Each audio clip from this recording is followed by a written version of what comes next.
own team. We offer competitive wages, great benefits, brand new service trucks, OEM level diagnostic software, and career growth opportunities. Positions include lead and A-level mechanics for our shop and multiple field technicians. If you're driven and ready to grow with a company that's been around since 1908, apply today at constructorslincoln.com. It's the new year, and it's time for a new John Deere. Acres has all new John Deere compact tractors, mowers, and Gator UTVs on sale with money-saving financing options. Whether it's recreation or landscaping, Acres has the John Deere for you. Visit your local Acres store for details. And don't forget, Acres has a full lineup of used equipment as well. Act now. These incentives expire January 31st, 2025. Financing program subject to proof credit with John Deere Financial. Some restrictions may apply. If you're in Seward or Milford, listen up. Select Plumbing is now servicing your area with no trip charges from Lincoln. Select Plumbing works on a variety of issues for your home and business, including general plumbing, water heaters, faucet and fixture repair, underground sewer and water repairs, backflow testing, and more. Keep your property free from leaks and other issues. Call today for a free estimate, 402-560-6197. It's not just Lincoln, Waverly, and the surrounding area anymore. It's also Seward and Milford with no trip charges. Contact Select Plumbing to inquire at 402-560-6197. Husker fans, this season, Nebraska is celebrating 50 years of Husker women's basketball, and they need you to help celebrate. You've shown up for women's hoops from the start and continue to prove that Nebraska fans really are the best in the nation. On Sunday, January 26th, the Huskers face Big Ten opponent Ohio State, and they're calling on all Husker fans to help pack PBA so they can celebrate 50 years of Husker women's hoops together. Get your tickets now and be a part of this historic season. For event and ticket information, go to huskers.com/tickets. This is On the Block with Strick and Austin. Nebraska Basketball Hall of Famer and 9-year NBA vet, Eric Strickland. Strickland for three! And you're going to go out of here as the Big 8 tournament champion. Middle school basketball coaching legend and Duke basketball shooting coach in his mind, Austin Oerman. Coming at you live from the heart of Lincoln, America. On air and online at theticketfm.com. Presented by NEBCO. This is On the Block with Strick and Austin. Well, still no Stricky on the show. He is out the rest of the week, so it's the Austin and Nick show. Again, Austin Oerman, Nick Sehnert with you. Yesterday was the baseball show. Today is the basketball show. Great response on the baseball show. Y'all are clamoring for some Husker baseball and some MLB talk. Really appreciate your involvement, your engagement with the show yesterday. And I know from last night, I know from what I've heard today, you got plenty of thoughts on Nebraska men's basketball. So we will get into that. But first, some of those bricks could be sent Nebco's way. Sorry, is that maybe too on the nose? I don't know. But either way, Nebco is great. They've been supplying the construction industry in Nebraska with the materials it needs to build these buildings, streets, and highways that we see. They've been doing it since 1908. Fourth-gen family-owned, operated, 1,200 employees, 26 companies throughout Nebraska. Visit nebcoinc.com to be a part of that family. 402-464-5685 with your thoughts. Here's how this is going to go. We're going to talk a lot of hoops. We got a lot to get to. Nick and I were spitballing at the game last night, after the game last night, and even throughout the day today. To keep this conversation flowing, to keep it organized for ourselves, for our sake, I was going to say, that's hopefully the key word. for yours. Yeah. We're going to do this aspect by aspect. So we'll talk about the offense, then we'll talk about the defense, we'll play the shootout, then we'll look big picture. If you miss something, I'm sure we either have talked about it or will talk about it. So let's start this very first segment, Nick, with the Nebraska men's basketball offense. They scored 73 points last night in a 78-73 loss to USC. Not a great offensive performance, all things considered, especially from behind the arc. Pretty efficient from two. The game itself, though, was kind of secondary, right? You're on a 5-game losing streak. There's really no sense in diving into what went right, what went wrong last night, and more what have been the issues for Nebraska so far. So let's just start kind of big picture with the offense. What are you seeing or not seeing? I think it's everything that we kind of worried about falling apart at the beginning of the season. It's kind of all crashing down on Nebraska at once, whether that's defense plus offense plus big, like whether it's specifically with the offense. I think number one, Nebraska. So they finally, or, they get to the free throw line a decent amount last night. You can say what you want, and we'll preface this with a lot throughout the course of the next couple of segments. With the refereeing was not great by any means last night. It was not. However, that's not, as we're accustomed to saying, and this is now a consistent phrase that we say, the referees didn't lose Nebraska the game when it was all said and done. So you look at like one of the things like offensively, and I was real pleased. I will say this, not with the way that Juwan Gary came out, but the way that he finished the first half. That is the Juwan Gary that Nebraska needs. He does not need to be this 3-point shooting, guy that takes 5 attempts per game, right? And he finished. He did last night. He did last night, and we saw it. I believe it was the Iowa game. He was 0 for 5 from 3-point land as well. But the difference between the Iowa game and last night's matchup was Juwan. He took a couple of contested looks. I think part of that was the inability of Nebraska, or the flat out unwillingness to try to get or find more ways to get Bryce Williams touches. But then on top of that is one thing that we saw last night that we didn't see from Juwan against Iowa specifically at the start of this 5-game skid, is he started taking it to the rim. Mm-hmm. And that's when Nebraska was, one, able to keep it close when it was clunky, when it felt like in the arena that Nebraska was down by close to double digits. Juwan Gary, he goes, and it looked like he was going to have a 30-point type of night, because time and time again, he was able to take it to the rim. And similar to Rutgers, USC didn't have this incredible front court that was able to defend the paint. And so in this season where the guys that are on Nebraska's front court, Braxton Mia, Andrew Morgan, sometimes, most of the time, isn't the most fruitful and isn't able to light up a stat sheet, you got to figure out ways to still attack the rim to maybe then open up the perimeter shots that you want to shoot. And I thought we saw Juwan Gary do that last night, especially in the later stages of the first half. And I'm going to credit Fred Hoiberg for that, because he put Juwan Gary in so many more positions to be successful. And this will play into one of my points later on down the road. Juwan wasn't asked to do too much. No. It was very simple. He would curl around a screen, he would cut, he would get the ball, he'd go up and finish. Yeah. Maybe a dribble to compose himself or get to the rim, and that was that. It was simple for Juwan Gary, which is exactly what he needs if he's going to be Nebraska's leading scorer on a night with 27 points. That's good. Like, I agree with you. That was a legitimate highlight. It wasn't Juwan Gary going takeover mode and getting hot and doing anything crazy. Maybe a couple of the threes could have passed up on it, gotten downhill. Certainly. But I do like a coaching staff that gives its guys confidence. We know Juwan has hit them. I don't think we're as comfortable with him taking them, but if he's empowered to do it, let it fly. But Nick, we're going on a stretch here where Juwan Gary has more shot attempts than Bryce Williams. And that's a problem. I don't know if I saw Nebraska run those same actions for Bryce Williams that they did for Juwan Gary. And they're not the same player.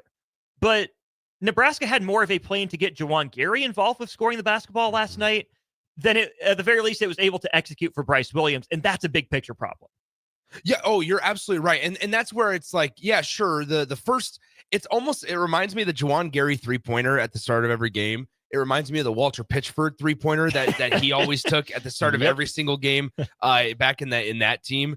But Walt P and Juwan are different players, obviously, too. But Juwan is one where I think a lot of times with this offense, there's certain guys on this roster that get false hope. And what I mean by that is, and I think we see it from a guy like maybe Raleigh.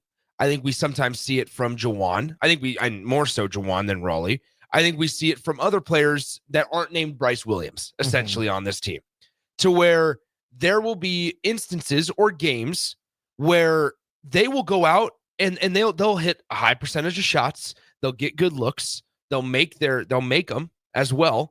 And the game's over, and we're sitting here as analysts or as guys that will go back and kind of dissect it and say, yeah, player X had a really nice game. It was a bright spot. But then we see them follow that up with, they think that they can do that game in and game out, and they believe that that's their role going forward in the season. I think that's where Nebraska has a little bit of an identity crisis on offense. And I know we both agree on this part, is we see certain players, and I want to try to keep names somewhat out of it because I don't want it to come across as like I'm dogging the same guys over and over and over again. But a lot of times we're seeing the same things from the same players over and over and over and consistently. So like Jawan's a great example, I think, because he is so physical and because he does have some pieces to his game that are extremely valuable to Nebraska. We see Nebraska most of the time, they're not shooting an abysmal 5 of 24 from 3, right, especially at home. So you're able to say, yeah, you know what? When Jawan is able to drive to the rim, maybe open up some perimeter spots, maybe somebody down low defensively for the opponent, they want to choose to double team Jawan, which opens up an Essegian look or a Bryce Williams look or a Berke, which who knows, right? But overall, Nebraska's at their best when Jawan is attacking the rim. Mm-hmm. And even though Jawan doesn't shoot free throws at an incredibly high rate, Nebraska is able to then slow down, stay composed, and Jawan is able to do that as well if he gets to the free throw line. And you impact the game if you're Jawan Gary, I believe, in so much more of a positive way. And it goes back to the false confidence because Jawan has his games where he'll go 3 for 4 from 3. Mm-hmm. But then he thinks that the next game that his role is to be a 3-point spot up shooter. And that's not his role. And I highly doubt that's the message the coaching staff Exactly. is giving to him, which is where there might be a little bit of a disconnect there. Jawan Gary is a great example because whether Jawan Gary has the ball in his hands or not, he needs to operate within the paint. That's where he's most comfortable. It's where he's most effective. I've been asking for Jawan Gary to get on the offensive glass more pretty much all year. Yeah. Right. I think back to that Kansas State game on the road. I went down to that one. Jawan Gary's offensive rebounding helped Nebraska put that game away early in the second half. Right. That's something that Nebraska hasn't gone back to with any consistency since that game. And I think that's where he can make a living. As I look at it, yeah, go ahead. This is what I was going to say. I mean, what if I told you that Jawan has attempted just 12 fewer 3-pointers than Bryce Williams? Now, Bryce's game necessarily isn't a 3-point shooter. Yeah. However, but he's a 40% guy versus the low 30s, upper 20s. A 19 for 69 shooting the 3 guy. That's like 27, 28%. And so once again, like I think that we bring in, we sometimes get so infatuated, I think, with maybe the stats and the numbers and, hey, how many guys or, attempts does this guy have compared to this guy and different roles. But I think the ebbs and flows with basketball being a game of runs, understanding what you're best at or what you're put on the floor to do is so crucial in the success of a team. It really is, because sometimes there have to be Jawan Gary stretches where they need the energy. They need to get downhill to the rim. Okay, Jawan, go to work. Teams start packing the paint. They don't want Jawan to beat him on cuts and curls. Okay, Bryce, cook from the mid-range, cook from the perimeter. That's absolutely your job. And it's knowing that balance, right? There's a difference between doing that, recognizing game flow, what's available to you, and going your turn, my turn. 100%. There's not a second consistent offensive option for Nebraska. The example Strick and I would always use was for his Mavericks, right? With Luka Doncic and Kyrie Irving.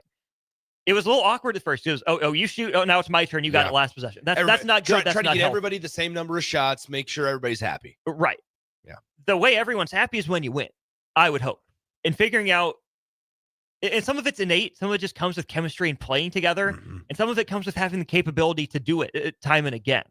So Nebraska still has to figure that out. I've got really 5 things, I think, on this Nebraska offense, Nick, we can touch on in order here. Yeah. Number 1, getting 2 true point guards out of the transfer portal did not help Nebraska. You heard those conversations last year. I heard those conversations last year. Nebraska is actually averaging more turnovers per game this year with 2 true point guards when last year, when they didn't have more than one, and maybe Jamarcus Lawrence, right? The 2 guys that Nebraska has now cycled through in the starting lineup at point guard just aren't changing the game, whether it's on offense or on defense, right? They're not creating enough advantages on offense, or if defense is their calling card, not getting enough steals, not enough on-ball all pressure. And we saw last night with Aaron Neal specifically in the starting lineup for Raleigh Wooster, and we've seen it with Raleigh all year too. Defenses will go under screens on those guys, and there's no counter. Yeah. There are a couple ways that Nebraska could counter that. Number 1, pull up and hit a gosh dang jump shot. That's the simplest one. You want to go under? Okay, I'll take the 3 points. Thank you very much. Hasn't happened. There are so few guards where they're athletic enough, explosive enough, or strong enough that if their man goes that far under a screen, they can still get by him and get to the rim. Nebraska doesn't have that from those 2 guys. We haven't seen it consistently. And then the other part of that is there's not a lot of creativity from the post, where if you set that screen initially, the guy goes under, roll into him. As long as your hands are up and you look like you're moving to the basket, that's a Gortat screen. You can walk straight down the lane, be a blocker in motion for your guy, as long as you have a right to that space too. We just don't see that from Nebraska to give those guys lanes to the paint, which either leads to a layup or a kick out. That's a little thing where the point guards hadn't helped. Bryce Williams is not a lead guard. No. We saw that last night. The difference between Bryce Williams and Desmond Claude is the handle and the creativity. Yeah. And this is not a knock on Bryce Williams, who is really good as a second banana. But Nebraska has to ask Bryce Williams to do too much. It looked easy for Desmond Claude last night against Nebraska. It looked easy for Claude. And then last Thursday, I texted you this. It felt in the last, since the end of the under 8-minute media timeout, it looked identical to Rutgers in the way that USC went at Nebraska. It was Claude ISO, get downhill, and make, last night it was Raleigh Wooster, defend him one-on-one, and he wasn't able to, time and time again. Whether that allowed Claude to get to the free throw line or whether that allowed an easy deuce, it didn't matter, right? I would say this. It was kind of bizarre because we saw the way that when Bryce Williams takes the ball up the floor, you kind of know nowadays, since they haven't asked him to do that, he's going to the rim. We saw it last night at the second half, and it actually worked out. It worked out a couple of times. It allowed Bryce to maybe see a couple of shots fall, and it allowed Nebraska, their offense, to kind of just get out of the way. Because whether they're running something, like you said, when you talk about screens also, it feels like Nebraska is just, they'll go and set something, but just kind of stand there. And just because that's where they're supposed to be in the motion of the offense. They are way too easy for the defenders to stick with guys. Maybe that's an athleticism thing. I truly don't know. And maybe Stricky would be able to obviously tell us a little bit better. But it just feels like whether it's Berke or whether it's Braxton, that they just set lackadaisical screens. They don't get their guys open. Yeah, it doesn't do anything. So then it just creates this cluster outside of the 3-point line where Nebraska as a team on a night like last night isn't shooting the ball well enough from behind the 3-point line. They don't have the presence inside, and they're one guy, and I say one guy because the preseason all first team Big Ten selection, their one guy doesn't look, number one, like he really wanted to be out there or that he was really looking for any way to be involved, especially in the first 16 minutes of the game. Even I would even go more so in the first half, because just because you saw one shot fall or whatever the case, whatever his point total was, it still did not, like, I still don't take away from, I say, okay, forget the last 16 minutes. He got 3 points. Like, I don't do that. So I just think that this offense is in such a weird spot right now because you said it, the point guards haven't benefited the way they needed to.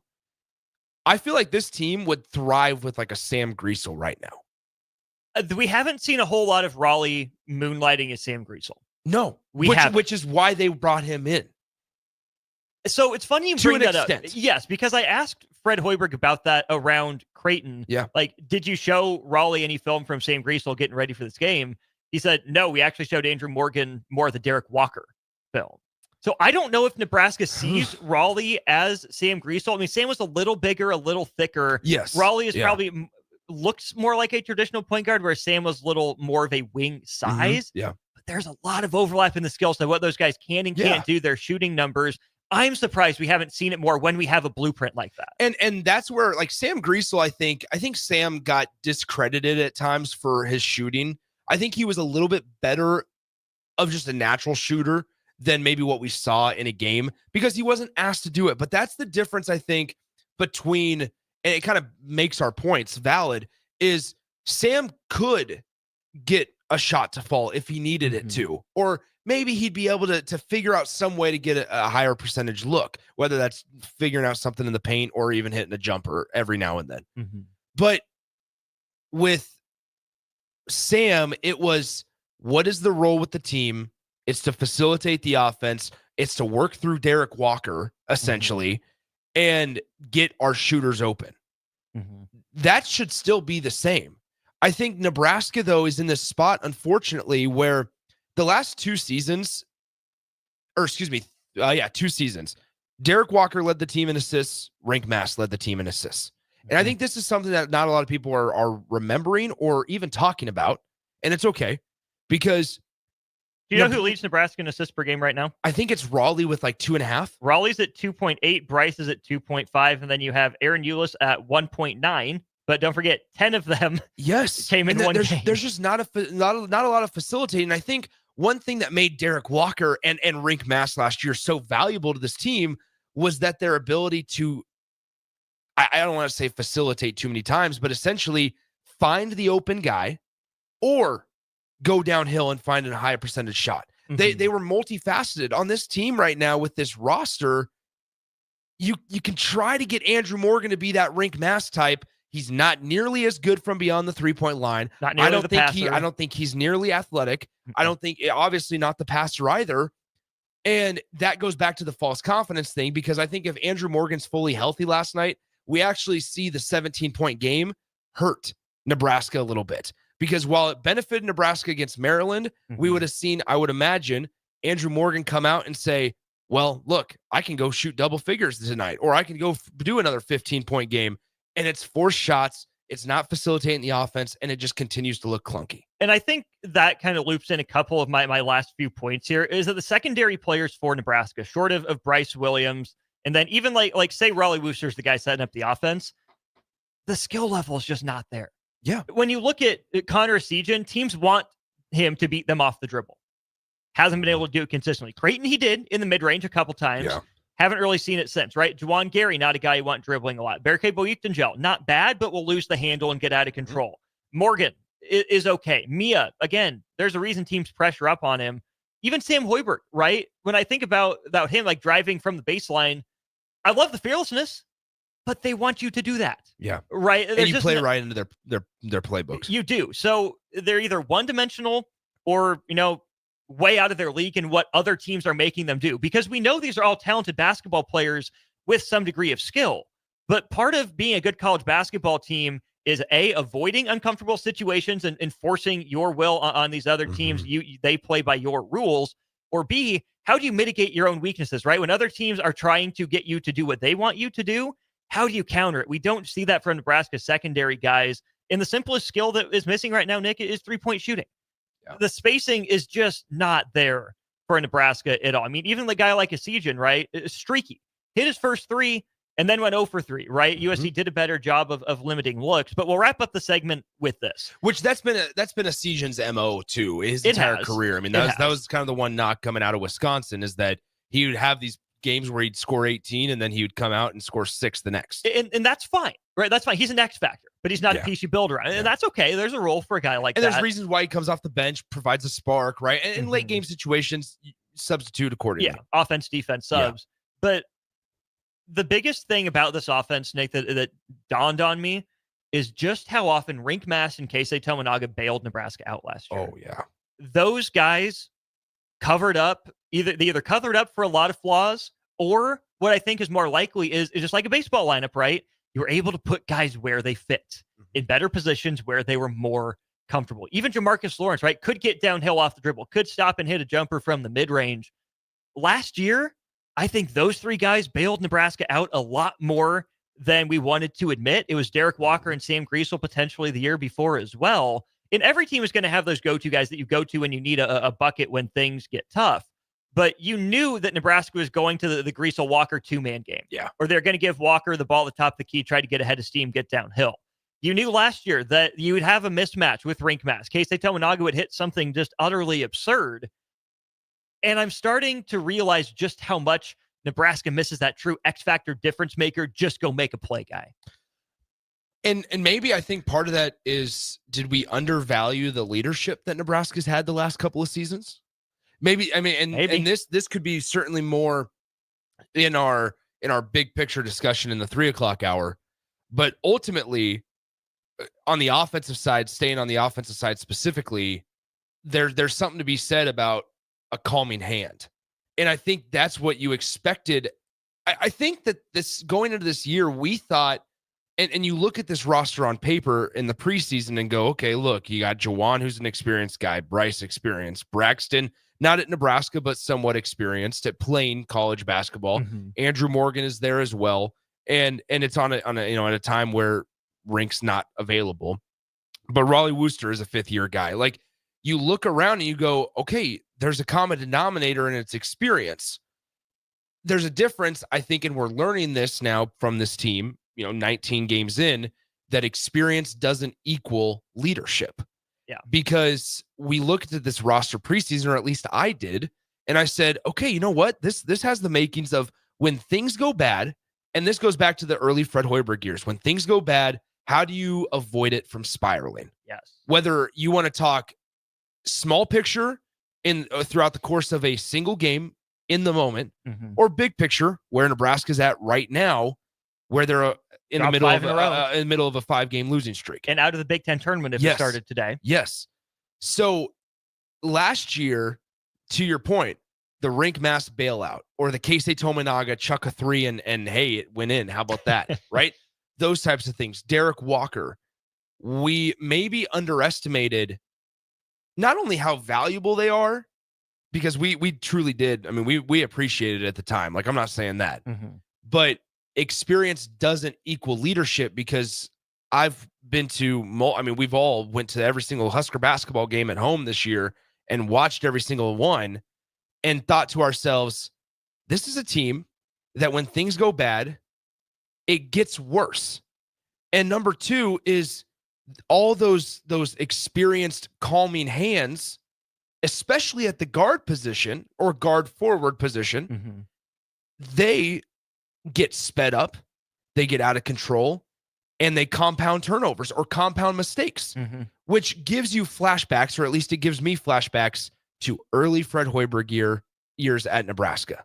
And that's what's most alarming to me. Exactly. This feels like, not to maybe the extent, but this feels a lot like Cam Mack, Alonzo Verge type, in terms of when things go bad, it's going to the extreme. And that is fascinating. I think that's definitely a big picture thing that manifests itself on offense in a lot of ways, but also on defense. Let's take a break here. We'll get to some of your texts on the other side and also respond to them during break. Let's talk about the Husker defense. It is getting shredded, but hey, USC cracked the code. They didn't shoot 39% from 3, and they still beat the Huskers. What's going wrong for Nebraska on the defensive end? We talk that next. Follow Austin Strick and On the Block on Twitter at Austin Oerman, eStrick20, and On the Block 93.7. More of On the Block coming up. A new year means it's time to try new things. If you haven't tried Fear's cheese spread yet, the time is now. For the days you don't want to go to the gym, don't worry. Fear's cheese spread is there to cheer you up. And for the days you do get to the gym, why not celebrate when you get back with the best dip around? Get to your local grocery store today and load up on Fear's cheese spread. No event or party is complete without it on your table. Be sure to check out the top-selling Recomp. Recomp helps build lean muscle and strength while decreasing body fat. Recomp is ideal for men and women of all ages trying to look their best. Recomp can only be found in Nutrition Authority. For info, visit mynutritionauthority.com. At Farm Bureau Financial Services, we strive to provide you with the right coverages for all your insurance needs by taking the time to meet with you and review what coverages best fit your needs. So whether you're in the market for home, auto, farm, business, life, or a combination of any of these coverages, we can help with making sure you, your family, or your business have the right coverage based on your individual needs. If you would like to review your insurance needs, please contact Ben Spurt with Farm Bureau Financial Services at 402-217-9945 or through email at ben.spurt@fbfs.com. It's the new year, and it's time for a new John Deere. Acres has all new John Deere compact tractors, mowers, and Gator UTVs on sale with money-saving financing options. Whether it's recreation or landscaping, Acres has the John Deere for you. Visit your local Acres store for details. And don't forget, Acres has a full lineup of used equipment as well. Act now. These incentives expire January 31st, 2025. Financing program subject to proof credit with John Deere Financial. Some restrictions may apply. Davis Plumbing has been in business for over 15 years and is currently searching for journeyman plumbers to join their team. Experience is preferred, but not required for all applicants. When you join the team at Davis Plumbing, you'll receive full benefits package with paid time off. Join a small local business doing big things in Lincoln and surrounding areas. Apply today by calling 402-525-6922 or find them on social media. Davis Plumbing, locally owned and operated for over 15 years. 93.7 The Ticket, Fox, KFXL weather. Sponsored by John Henry's Plumbing, Heating, and Air Conditioning. Your Lincoln forecast for today, we'll see partly sunny skies, and it will be breezy and chilly. The high of just 26. Tonight, mainly clear skies and light winds, making that low around 12. And tomorrow, we'll see mostly sunny skies return. It'll be breezy with the high near 43. I'm meteorologist Kyle Becker from 93.7 The Ticket, and theticketfm.com.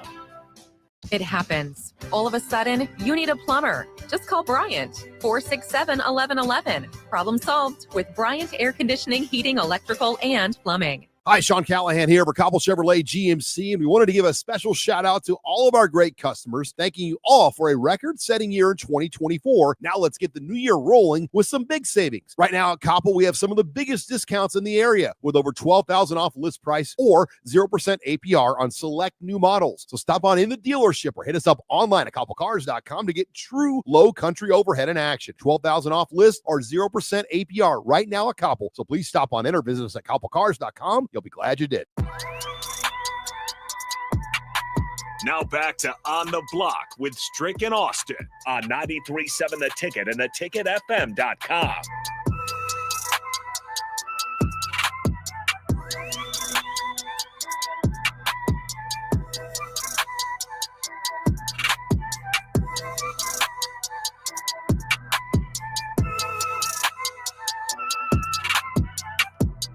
All right, good stuff there on the Nebraska basketball offense. Appreciate you guys and your thoughts. If we didn't get to it on air, we don't get to it on air. We will do our best to respond on our text line. That number's 402-464-5685. We do want to have these discussions. We do want to make these conversations as well because there's a lot to get to. There's no right answer. There's no easy answer for Husker basketball, but I'm Austin Oerman. He's Nick Sehnert trying to work through some of this. Let's turn the attention to the defense here, Nick. Hayden sends this in. He says, if you look at the numbers, I think it's more of a defense discussion than an offense discussion. Nebraska didn't beat UCLA and Creighton shooting them out of the gym, but Nebraska did lose to Iowa, Purdue, and Rutgers by letting them shoot out of their minds. Your thoughts on the Husker defense right now? Yeah, I mean, I don't want to sound so dramatic here when I say this, but I think it's been a total collapse. The 3-point shooting, it started as the 3-point defense, especially against Iowa, right? Sanford goes off and goes ballistic in the second half, right? After Josh Dixon did in the first half. So it started out as like, man, Nebraska, especially in the Iowa game, you were really able to point to two things, and it was 3-point defense, free throw shooting. Because I think Nebraska in that game missed 10 free throws. They lost obviously by 10 in overtime, and the 3-point defense was really, really, really bad. So you're able to point to two things. Now, fast forward and roll the tape through four more games, and it's still 3-point defense. Even from and USC had looks. Like I don't want to discredit. Just as important as it is for us to say when we're talking about Nebraska's offense that hey, USC maybe had a good game plan for us to be honest and say USC had good looks from beyond the 3-point line. They just didn't shoot well either from beyond the 3-point line, right? What was it? What did they shoot from three? It was 6 of 21, I think it was. Yeah, 6 of 21 officially. So and 4 of them went for one guy whose previous career high was 3 that he did once before after never making more than one in the game. Yeah, he came in with 6 made threes on the season. Yeah. Right. So I look at that and I say, okay, you know what? I think about the looks that Nebraska is allowing over maybe just the numbers, because also if you're a bad 3-point shooting team, maybe Nebraska will ease off a little bit. But in the last one, essentially the dagger, Berke didn't get out to the 3-point line, didn't close out. I think sometimes Nebraska has lazy closeouts. I don't think they certainly don't rebound well enough, in my opinion. And I think that goes back to the front court discussion that we had last segment with maybe who you have on the roster there.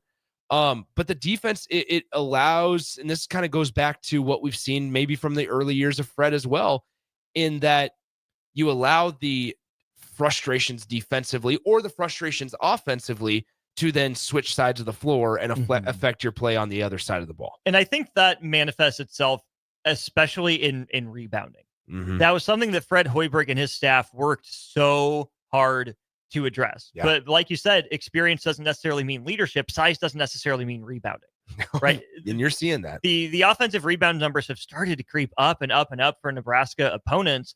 And Cupsker on the text line brings that up. I mean, that's an extra 12 possessions for USC last night, right? Rutgers, I think, had 17 offensive rebounds against Nebraska in that win at home. And Maryland didn't have that many. They're decently efficient on them. I think only 8 for Maryland, even though they came in leading the Big Ten.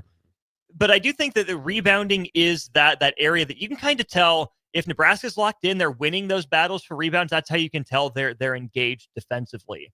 But honestly, for me, even more than rebounding, Nick, the structural issue that we've seen for Nebraska through all 6 years of Fred Hoiberg is the lack of a perimeter stopper. Not to call out Sam Hoiberg, who competes his butt off and has his moments. He wasn't enough against Desmond Claude yesterday. Not a good matchup. Aaron Eulis was in the starting lineup, partially to guard Desmond Claude. Didn't necessarily go well. USC targeted Raleigh Wooster with that matchup. Bryce Williams had his cracks at him. None of them could stop him. And that's not where you put Juwan Gary, because Juwan's not as good on ball handlers as he is on wings. Juwan plays up the positional spectrum. He doesn't necessarily play down defensively. You think back to, Desmond Claude last night. You think back to Wade Taylor in the NCAA tournament last year. You think Terrence Shannon Jr. in the Big Ten tournament in the second half. You think about Dylan Harper not that long ago. And those are all very good players. Don't get me wrong. But Nebraska doesn't have a lengthy on-ball disruptor on the roster and really hasn't since Emmanuel Bandamel, who we only saw half a season of. And I don't want to say these guys don't compete on the ball, right? Nebraska's effort, I think, is generally fine on defense, and that's half the battle. But then there's the little details that Nebraska needs to clean up. And I don't know if it is the details or if it's just Nebraska is just that half-beat slow defensively. They can't stay in front of guys, so they have to back off, which is enough space for guys to rise and fire, so they have to step up so they get driven past. Then they have to take the step back and the cycle repeats itself. Yeah, and I think it's easy for us to, or for me to come out here and just be like, well, Fred got to make an adjustment. Like with the Claude stuff last night, is right. It's like, okay, figure out another defensive matchup that you could put on Claude, or figure out some way to defend him so that he's not able to go right at Raleigh every single time. And before you continue, just real quick, Fred Hoiberg was asked about that. He said Nebraska did mix up coverages. So I don't have a keen enough eye to tell you what exactly Nebraska was doing. But this is, again, where I think some of it is Nebraska's struggles on defense. But also Desmond Claude is a really good basketball player who can diagnose this stuff. So absolutely. And give credit to USC in their own right, because if they're just as Nebraska's able to maybe do, throw things out there that get Raleigh off of Claude, USC can then run sets to where it can get Raleigh back on to Claude, or even a more favorable matchup, right? For their guard. Now, I think also, like, there's got to be a time, and this maybe goes back to the experience doesn't equal leadership piece. I don't want to dwell on that too much. At some point too, you just need a guy to sink his toes in and get a stop. Yeah. Like there's something to be said there of, you know what, especially after the previous 4 games resulted in the way that they did. And I think back to the Rutgers game, especially when Nebraska loses at home, is every time Rutgers needed a bucket to either quiet down PBA or to stop a small run of Nebraska, they were able to get it. And going through that game, Nebraska's guys obviously know, and they understood what happened. They understood that every time Nebraska was able to make the bucket on their side of the floor and PBA rose to their feet like they always do, and the energy is high in the arena, which is awesome to see for a 12-6, now 12-7 basketball team, the opponent was able to make it shut up. Last night we saw the same thing. And I struggle to, number one, blame coaches every time. And I struggle to sit there and say, yeah, you know what? Claude is such an elite player that, you know what? We just got to let it happen. We got to be honest with ourselves that Nebraska's just not there. But then I go there from a competitive standpoint and think, you have all this experience of college basketball. You need a guy to just sink in and get a stop, or you need a group of guys. And it goes back to then not allowing the small few mistakes to compound into multiple big mistakes. And that's where Nebraska's really struggling defensively.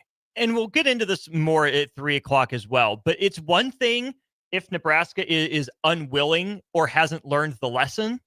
Yeah. It's another thing if Nebraska just isn't physically capable. Mm-hmm. Those are two completely different conversations, and I am still struggling to figure out which one it is. But I'm going to go to the identity piece on defense. Because how do you answer that? I want to answer that at 3. Okay. I want to answer that at 3. And we'll do some more of that as well. But to me, the defensive identity is, we know what it is, but it probably needs an update or a refresh because it's not working for this team. Yeah. Nebraska has done a good job of limiting opposing postmen in the Fred Hoiberg era, right? Yeah. Despite being undersized, especially the ones that can't dribble or pass. Mm-hmm. But Nebraska's coverage to the naked eye looks the same every time. Stricky's talked about this a little bit. They don't wait for the big guy to put it down. It's an instant double, which gives them all their options. Instead of waiting for the guy to put it down, then you double, and he panics, he freaks out when he sees someone coming. Nebraska's not necessarily active enough in the traps, right? Hands aren't always up. They're not getting deflections. They're not forcing looping passes that give the defense and their teammates time to recover. Teams are figuring out the timing to beat Nebraska, what passes are available to them in their offense, and there hasn't been a change. This is where I honestly, Nick, am most disappointed in Nebraska because Braxton Mia is a good basketball player. I know that is a hot take to people who've watched him play this year. That is a talented basketball player. On offense, that's a rim-running lob threat that doesn't have the spacing around him to leverage his own vertical threat to help free other guys up. But on defense, I really saw a path for Nebraska to funnel everything to him in the middle and drop coverage and let him eat. It's 7'1", 250, and he can jump. He's not, ground bound by any means. But instead, he's floating out on the perimeter or asked to hedge some screens, and that's not where he thrives. That's why he looks bad. He cannot be put in long closeouts. Andrew Morgan's a little better at it. Maybe Bearcay is the most mobile big man, but Nebraska has one defensive scheme in the grand scheme of things, right? That's what it looks like, and it's not working. You have different big men with different strengths, right? Mia is the shot blocker, the rim protector that you're supposed to funnel guys to. How do you do that? You force them one way, you play topside, you either force a mid-range shot, or you let them challenge your shot blocker, you take your chances with it. Nebraska doesn't do that a la Creighton and Kalkbrenner or UConn and Klingen last year. Andrew Morgan is probably the best just pure straight-up post defender. He's a pretty traditional Big Ten big man, except guess what? Nebraska hasn't seen a lot of those quite yet. USC didn't have one. Rutgers didn't really have one. Purdue was getting anything they wanted with Trey Kaufman-Renn, but that wasn't really as much his scoring as it was his decision-making in the short roll. And even like Bearcay, that's a guy you can blitz with if he's engaged. But is he always locked in? Is it real hustle or is it fake effort? Nebraska's big men aren't elite defensively, again, outside of Mia, but none of them look good in the scheme they're being asked to run. Add that to the defensive guys that Nebraska brings off the bench aren't locking up to like a Houston level or a Tennessee level or creating steals or on-ball pressure that bothers Nebraska. Ball pressure bothers every team. Yeah. Nebraska doesn't apply it on defense and doesn't handle it well on offense. Yeah, I think you're absolutely right. I think another thing, just to build off that Mia point that you made a couple seconds ago, is understand then going forward, rink mass doesn't solve that problem because rink mass, I guess you can funnel stuff to rink, but not the same way you could funnel stuff to Braxton. Because realize what Josiah Alec then provided last year for Nebraska. That allowed rink mass to thrive a little bit better. He's much better guarding the perimeter too than Braxton Mia is.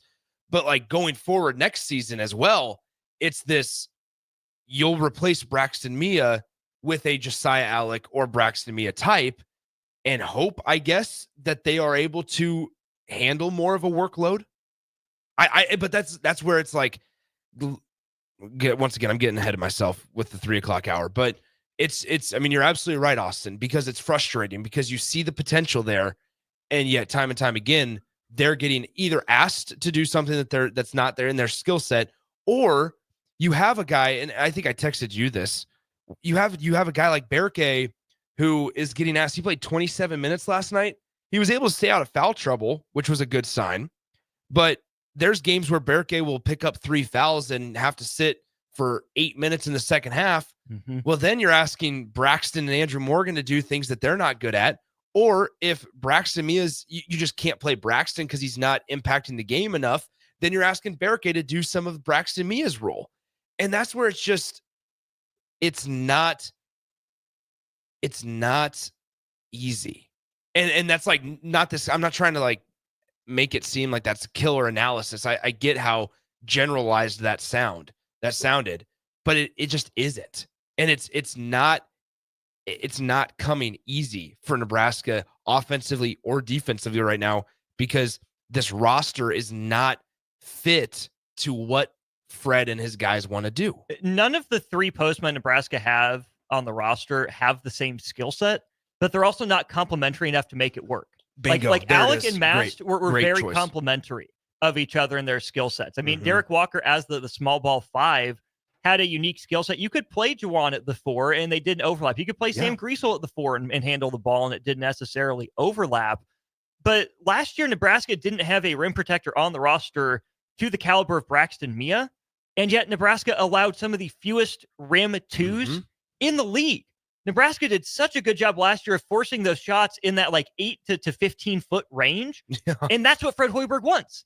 That's the identity. Either teams are, more confident in getting to the rim, realizing, oh, Nebraska doesn't trust its shot blockers. I mean, Berkay's leading the team in blocks. It's Berkay, Juwan, Bryce, and then I think Braxton Mia leading Nebraska in blocks. I think teams have started to solve what Nebraska wants to do, but last year's group shouldn't have been better defensively than this year's group. This year's group should be better than last year's. It's just not. And some of that's game plan. I do think some of it's personnel and the lack of the complementary overlapping skill sets, because Rink Mass didn't really deter people at the rim. Alec wasn't exactly, or Giannis off the ball flying over to block everything. It just worked.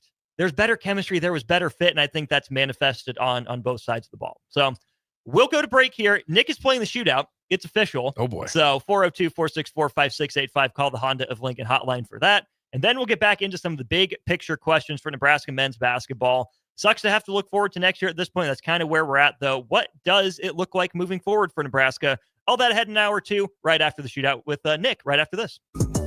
Download our app by searching for 93.7 The Ticket in your app store to stay in touch and listen all day wherever you are. More of On the Block next on 93.7 The Ticket and theticketfm.com.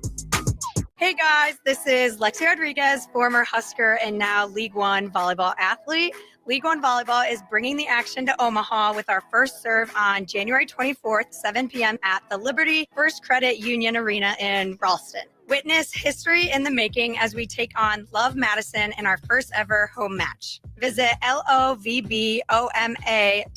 for tickets. First serve January 24th. Be there when it all begins. That's lovboma.com for tickets to watch Love Omaha Volleyball. Go Big Red and go Big Green. Hi, Sean Callahan here for Cobble Chevrolet GMC, and we wanted to give a special shout out to all of our great customers, thanking you all for a record-setting year in 2024. Now let's get the new year rolling with some big savings. Right now at Cobble, we have some of the biggest discounts in the area with over $12,000 off list price or 0% APR on select new models. So stop on in the dealership or hit us up online at cobblecars.com to get true low country overhead in action. $12,000 off list or 0% APR right now at Cobble. So please stop on in or visit us at cobblecars.com. You'll be glad you did. Are you a skilled mechanic looking for your next big opportunity? Constructors is hiring. We're looking for experienced mechanics to join our family-owned team. We offer competitive wages, great benefits, brand new service trucks, OEM-level diagnostic software, and career growth opportunities. Positions include lead and A-level mechanics for our shop and multiple field technicians. If you're driven and ready to grow with a company that's been around since 1908, apply today at constructorslincoln.com. Be sure to check out the top-selling Recomp. Recomp helps build lean muscle and strength while decreasing body fat. Recomp is ideal for men and women of all ages trying to look their best. Recomp can only be found in Nutrition Authority. For info, visit mynutritionauthority.com. Discover the difference that expertise and experience can make in your real estate journey with Next Ag Appraisal and Realty. Whether you need an appraisal, sales, or farm management, Next Ag comes up with a solution with your legacy and goals in mind. Next Ag isn't just their name, it's your future. So why wait? Visit their website today at www.nextagrealestate.com or give them a call at 402-380-0432 and turn your dreams into reality. Your land, your legacy, their solutions.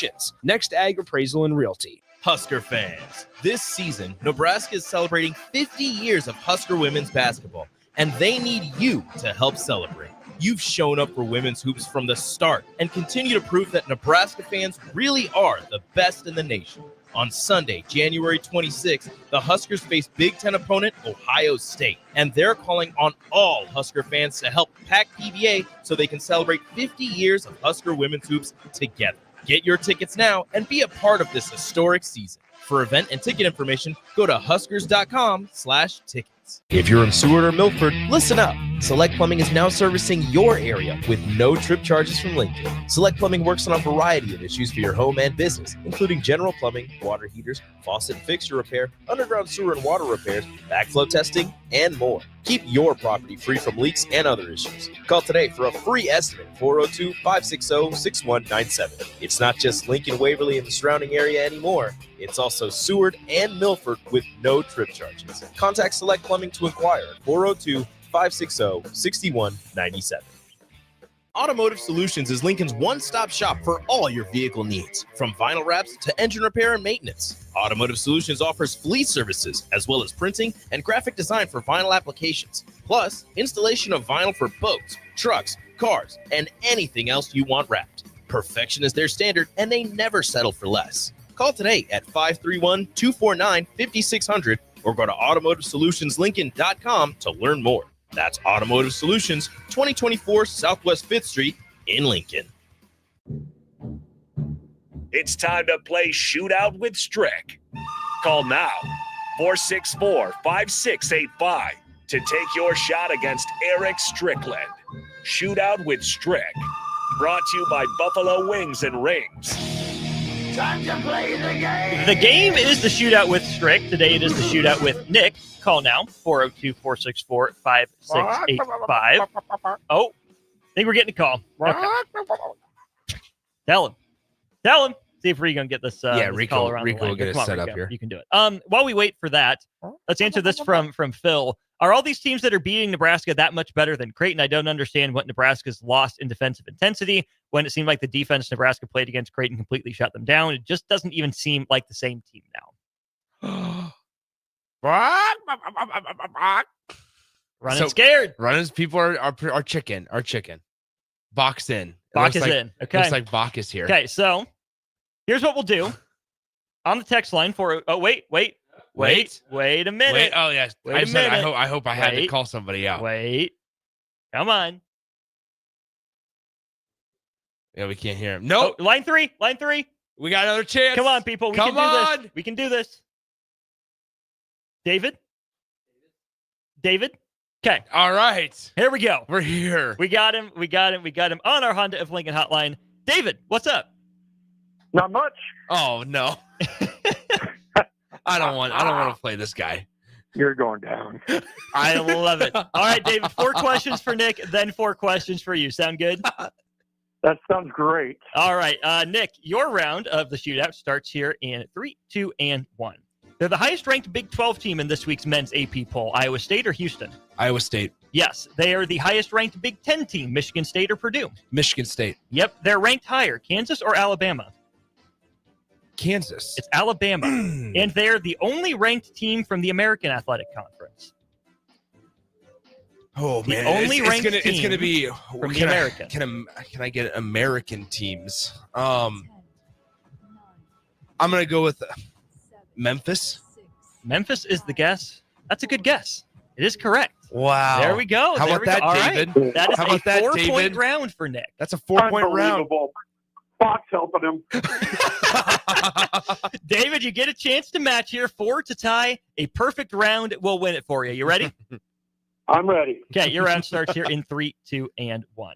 They're the highest-ranked ACC team in this week's men's AP Top 25. Duke or North Carolina? Yep, they're the highest-ranked Big East team. UConn or Marquette? UConn. It's Marquette. They're ranked higher this week. Oregon or Illinois? Illinois. It is Oregon, and besides Duke, they're the only other ranked team in the ACC. Louisville. There you go. You get that one, David. That is the correct answer. The Cards David, do you were so indeed close. break in, but that is a win for Nick. He did it. He did it. He did it. David, we appreciate you calling in. Thanks for playing. You fell just short. Call again soon. Shut up, Sip. There it is. And Strick might not like me doing this, but we'll give Nick the music just for kicks. You punch the air. And sorry, I got to punch the air, right? Yeah. What did Bill and Sip do? Or whatever it is, right? I don't even know. Anyway, thank you, David, for calling. Appreciate it. Don't forget, though. Thank you for not being chicken. Yes, thank you for not being a chicken. I just received a text from David saying, "Damn it." So, our thoughts exactly. Our thoughts exactly, David. We do still have an opportunity for you to win the chicken. We play the tiebreaker question. Yeah, you can still win the chicken because David lost. Yeah, tell him. Let's see. Nick, we'll let you pick a number between 1 and 15. 5. Okay, texter number 5 with the right answer, over, under, or push. Nick's answer to this question. We'll get the $30 to Buffalo Wings and Rings. $30. All right, Nick. Auburn, Alabama, and Florida are all in the top 5 of this week's AP Top 25. How many combined wins do those 3 schools have so far this season? Oh, geez. Auburn, Alabama, Florida. How many combined wins for those 3 men's programs so far this year? And this was as of approximately 1:30 today. I'm going to say 53. Nick says 53. Over, under, or push Nick's answer of 53. Texter number 5 with the right answer gets the $30 to Buffalo Wings and Rings. When we get back, we keep the hoops conversation rolling. Some big picture. Where does Nebraska basketball go from here? Dan from Canopy had a question on that on our Starter Heyman Jewelers text line. All that and more ahead in hour 2 of On the Block. This is Lincoln's home for sports talk on the FM dial. Also online at theticketfm.com. On the internet. KNTK FM Firth, 93.7 The Ticket. Follow Austin Strick and On the Block on Twitter at Austin Oerman, eStrick20, and On the Block 93.7. More of On the Block coming up. Are you a skilled mechanic looking for your next big opportunity? Constructors is hiring. We're looking for experienced mechanics to join our family-owned team. We offer competitive wages, great benefits, brand new service trucks, OEM-level diagnostic software, and career growth opportunities. Positions include lead and A-level mechanics for our shop and multiple field technicians. If you're driven and ready to grow with a company that's been around since 1908, apply today at constructorslincoln.com. 93.7 The Ticket, Fox, KFXL weather. Brought to you by Bryant Air Conditioning, Heating, Electrical, and Plumbing. Your Lincoln forecast for today, we'll see partly sunny skies, and it will be breezy and chilly. The high of just 26. Tonight, mainly clear skies and light winds, making that low around 12. And tomorrow, we'll see mostly sunny skies return. It'll be breezy with the high near 43. I'm meteorologist Kyle Becker from 93.7 The Ticket and theticketfm.com. Hello.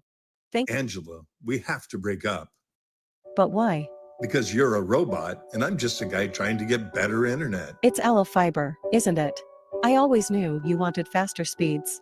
My contract isn't good enough for you. Face it, Angela. They let me talk to real people. Press 4 to break my heart.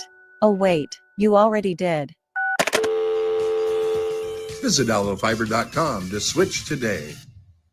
If you're in Seward or Milford, listen up. Select Plumbing is now servicing your area with no trip charges from Lincoln. Select Plumbing works on a variety of issues for your home and business, including general plumbing, water heaters, faucet and fixture repair, underground sewer and water repairs, backflow testing, and more. Keep your property free from leaks and other issues. Call today for a free estimate, 402-560-6197. It's not just Lincoln, Waverly, and the surrounding area anymore. It's also Seward and Milford with no trip charges. Contact Select Plumbing to inquire at 402-560-6197. Hey volleyball fans, this is Laura Dijkema, National Player of the Netherlands, and now the setter on Omaha's newest professional team, Love Omaha Volleyball. League volleyball is bringing the heat this year. Don't miss your chance to see Olympians, national players, and national champions right here in Omaha from now through April. We can't wait to see you cheering for us in the stands. Visit lovboma.com to buy single match tickets to see me and Love Omaha Volleyball in action. Go Big Green!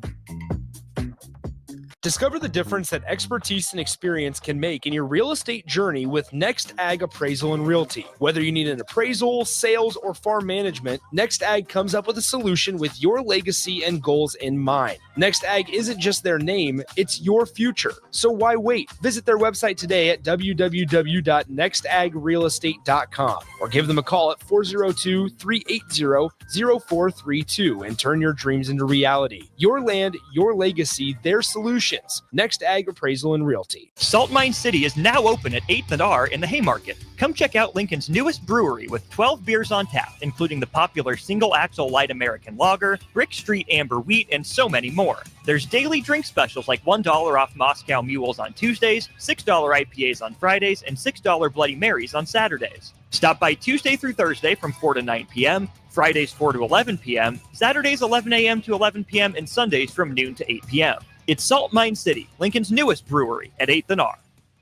The dangers of secondhand smoke are well known. But what about secondhand aerosol, which is created when using e-cigarettes? Science already shows a secondhand aerosol can contain nicotine, heavy metals, and cancer-causing agents. Eliminating exposure to secondhand aerosol is an important step to keeping everyone safe.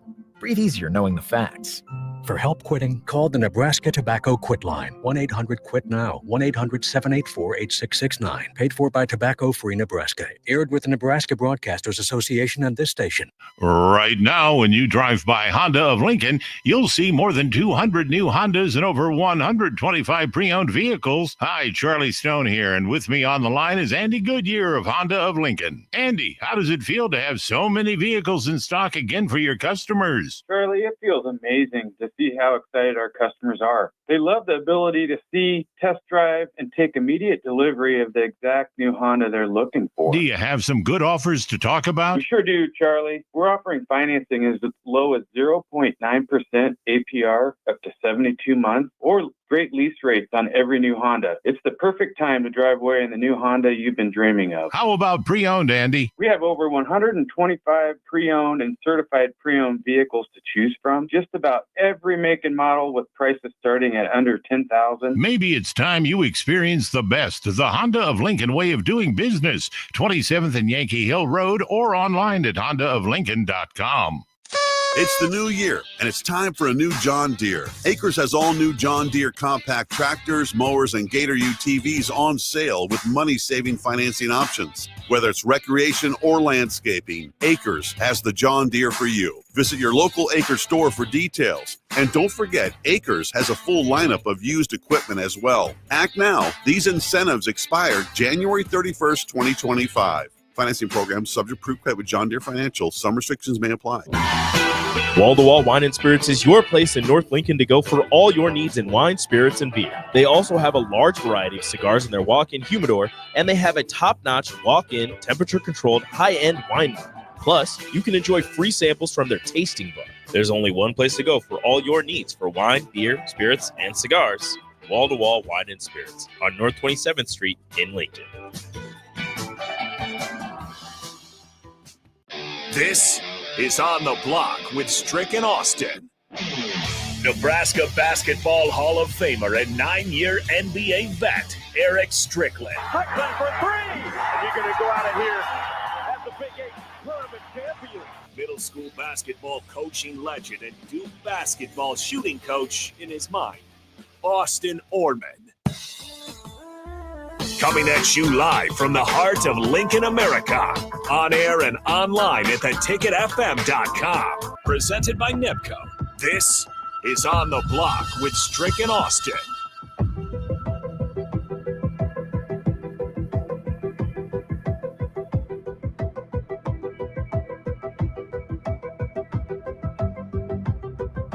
Welcome back in hour 2 of On the Block. We got the $30 of Buffalo Wings and Rings to give away. Austin Oerman, Nick Sehnert with you. We need to. David is listening still. Hey, David. He's protesting.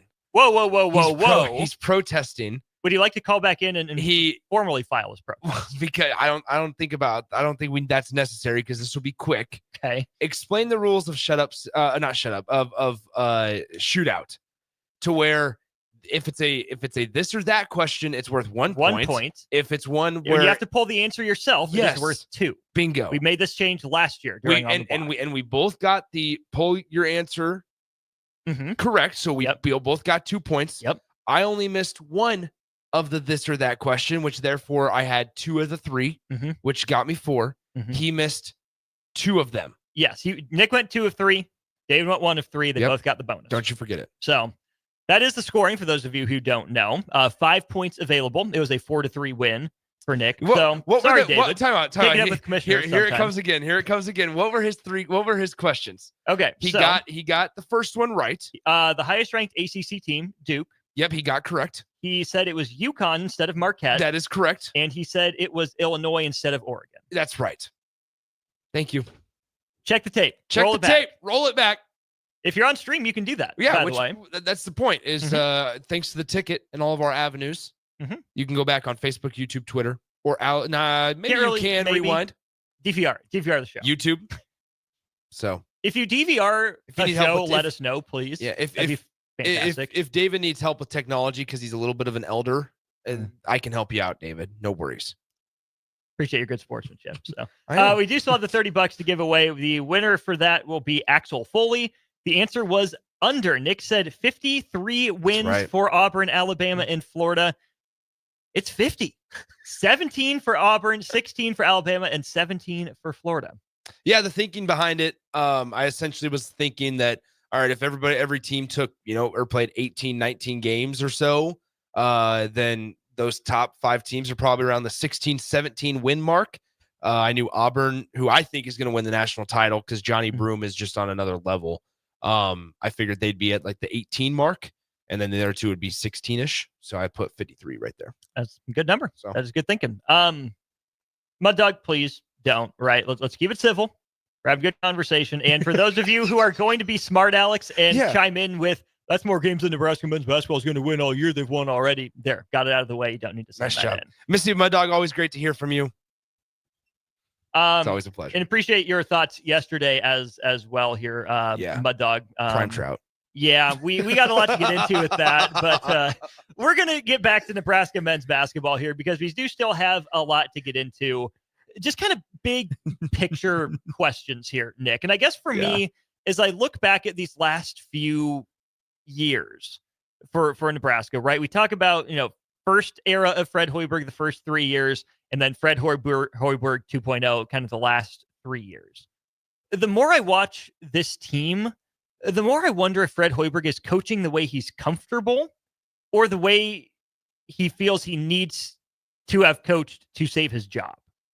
Because when I think about Fred Hoiberg and the narrative around his teams of being offensive-based and creating offensive mismatches, not that his best teams were bad defensively, but they weren't keyed on the defensive end necessarily, right? I'm not saying Fred Hoiberg was wrong to make the changes he did going into 22-23, but this isn't exactly how Fred Hoiberg was raised as a player, right? And I feel like if you're going to be a coach, you can break out and you can learn more, but it just feels like maybe Fred Hoiberg is going a little too far outside of his comfort zone sometimes, because when he's allowed to sit back and draw up plays in the lab, Nebraska is so good, at least of getting, good looks on sideline out of bounds, baseline out of bounds, even some end of game stuff. Like, he's a wizard with the whiteboard. Why does it seem like he's leaning away from that and more into the defense when that's not who he is? Well, because I think we saw him attempt to do that early in his tenure at Nebraska, and it kind of had a similar, this year's not to the extent of year 1 and year 2, but it's having the same, it's trending in the same direction as what it was in year 1 and year 2 of Fred Hoiberg. Like where you tried with, essentially we say Cam Mack a lot, right? And we joke around about Cam Mack, but what you allowed Cam Mack to do, or some of those earlier players, I think that when you saw Nebraska make somewhat of a shift was, I want to say it was year 3 under Fred Hoiberg. And they had the stretch on the road against Ohio State, Wisconsin, It was Penn State, Ohio State, That's Wisconsin. right. Yeah, Penn State, Ohio State, Wisconsin. And Nebraska started to lean towards the defensive side in those 3 games, and they were competitive, and then they won 2 of them. They won all 3 of them. They won all 3 of them. And then had a lead in the Big Ten tournament and lost it. That's where I think everything shifted, because then the conversation in the offseason was, look at how strong Nebraska played defensively. They need to lean into that because they're not going to have the offensive firepower that they need to run. They don't have the Iowa State offense that Fred Hoiberg had when he was in Ames. Correct. My slight pushback to that would be, what was more important, the schematic changes or the personnel changes? Well, I think quickly, I don't know, maybe the question is to then ask, and here we are answering questions with questions, which probably isn't great radio, but what I'm building off of is what's quicker, what's easier to change quicker at a place like Nebraska, because I think there's the money part. I think the answer is different depending on where you're coaching or where you're at. That answer is probably personnel at a place like Iowa State or at a place like a Michigan State or whatever it might be. But at a place like Nebraska, it might be easier to sit here and say, you need a coach that has the ability to change what he wants to do, not year after year, but maybe every couple of years, because you're not maybe going to be able to get your dream roster year after year. Which, let's and the be makeup honest, of it. Nebraska does not have this year. Not anywhere close. This does not look like a roster that Fred Hoiberg is comfortable with. Yeah. He can't say that. He won't say it. But I think it's very obvious. This is not the roster Fred Hoiberg thought it would be. And that's another conversation we'll get to here in a few minutes. But the reason I ask you that, Nick, is because Fred Hoiberg, to me, tell me if I'm wrong, has been a schematic coach that elevates personnel instead of a personnel coach whose guys elevate his scheme. Right? I think about Fred Hoiberg. Can you say that one more time? Let me just explain it Okay. instead of tripping over my words. Fred Hoiberg has never been a huge recruiter. Right? That's not his There's that part. thing. Right? He does it. He understands what goes into it, but it's not necessarily his favorite thing. Did anyone on God's green earth know who George Niang was before Fred Hoiberg got his hands on him? Not Naz Long, Monty Morris. Those guys were better players than consensus gave them, but they were elevated in Fred Hoiberg's scheme. He found what worked for those guys in his offensive system. He found players that fit his scheme, and he found a scheme that fit those players. I still think Fred Hoiberg's greatest strength as a head coach is his schematics, his game plans, and what he's able to do. And so because of that, I would rather not see Fred Hoiberg change course midstream, go from mostly offense to mostly defense. I would rather Fred Hoiberg have leaned into what separates Nebraska and makes Nebraska unique in one way. Yeah. You have to raise the floor, right? I'm not saying he was wrong to lean in on defense, get tougher, get better at rebounding. Absolutely not. Don't get me wrong, right? But why couldn't Nebraska have gone the Iowa route or the Illinois route and leaned into the offense that way? Is it easier for Nebraska to find long, rangy, athletic defenders, or is it easier for Nebraska to find guys who can dribble and shoot? Like why can't Nebraska find the personnel that Iowa has?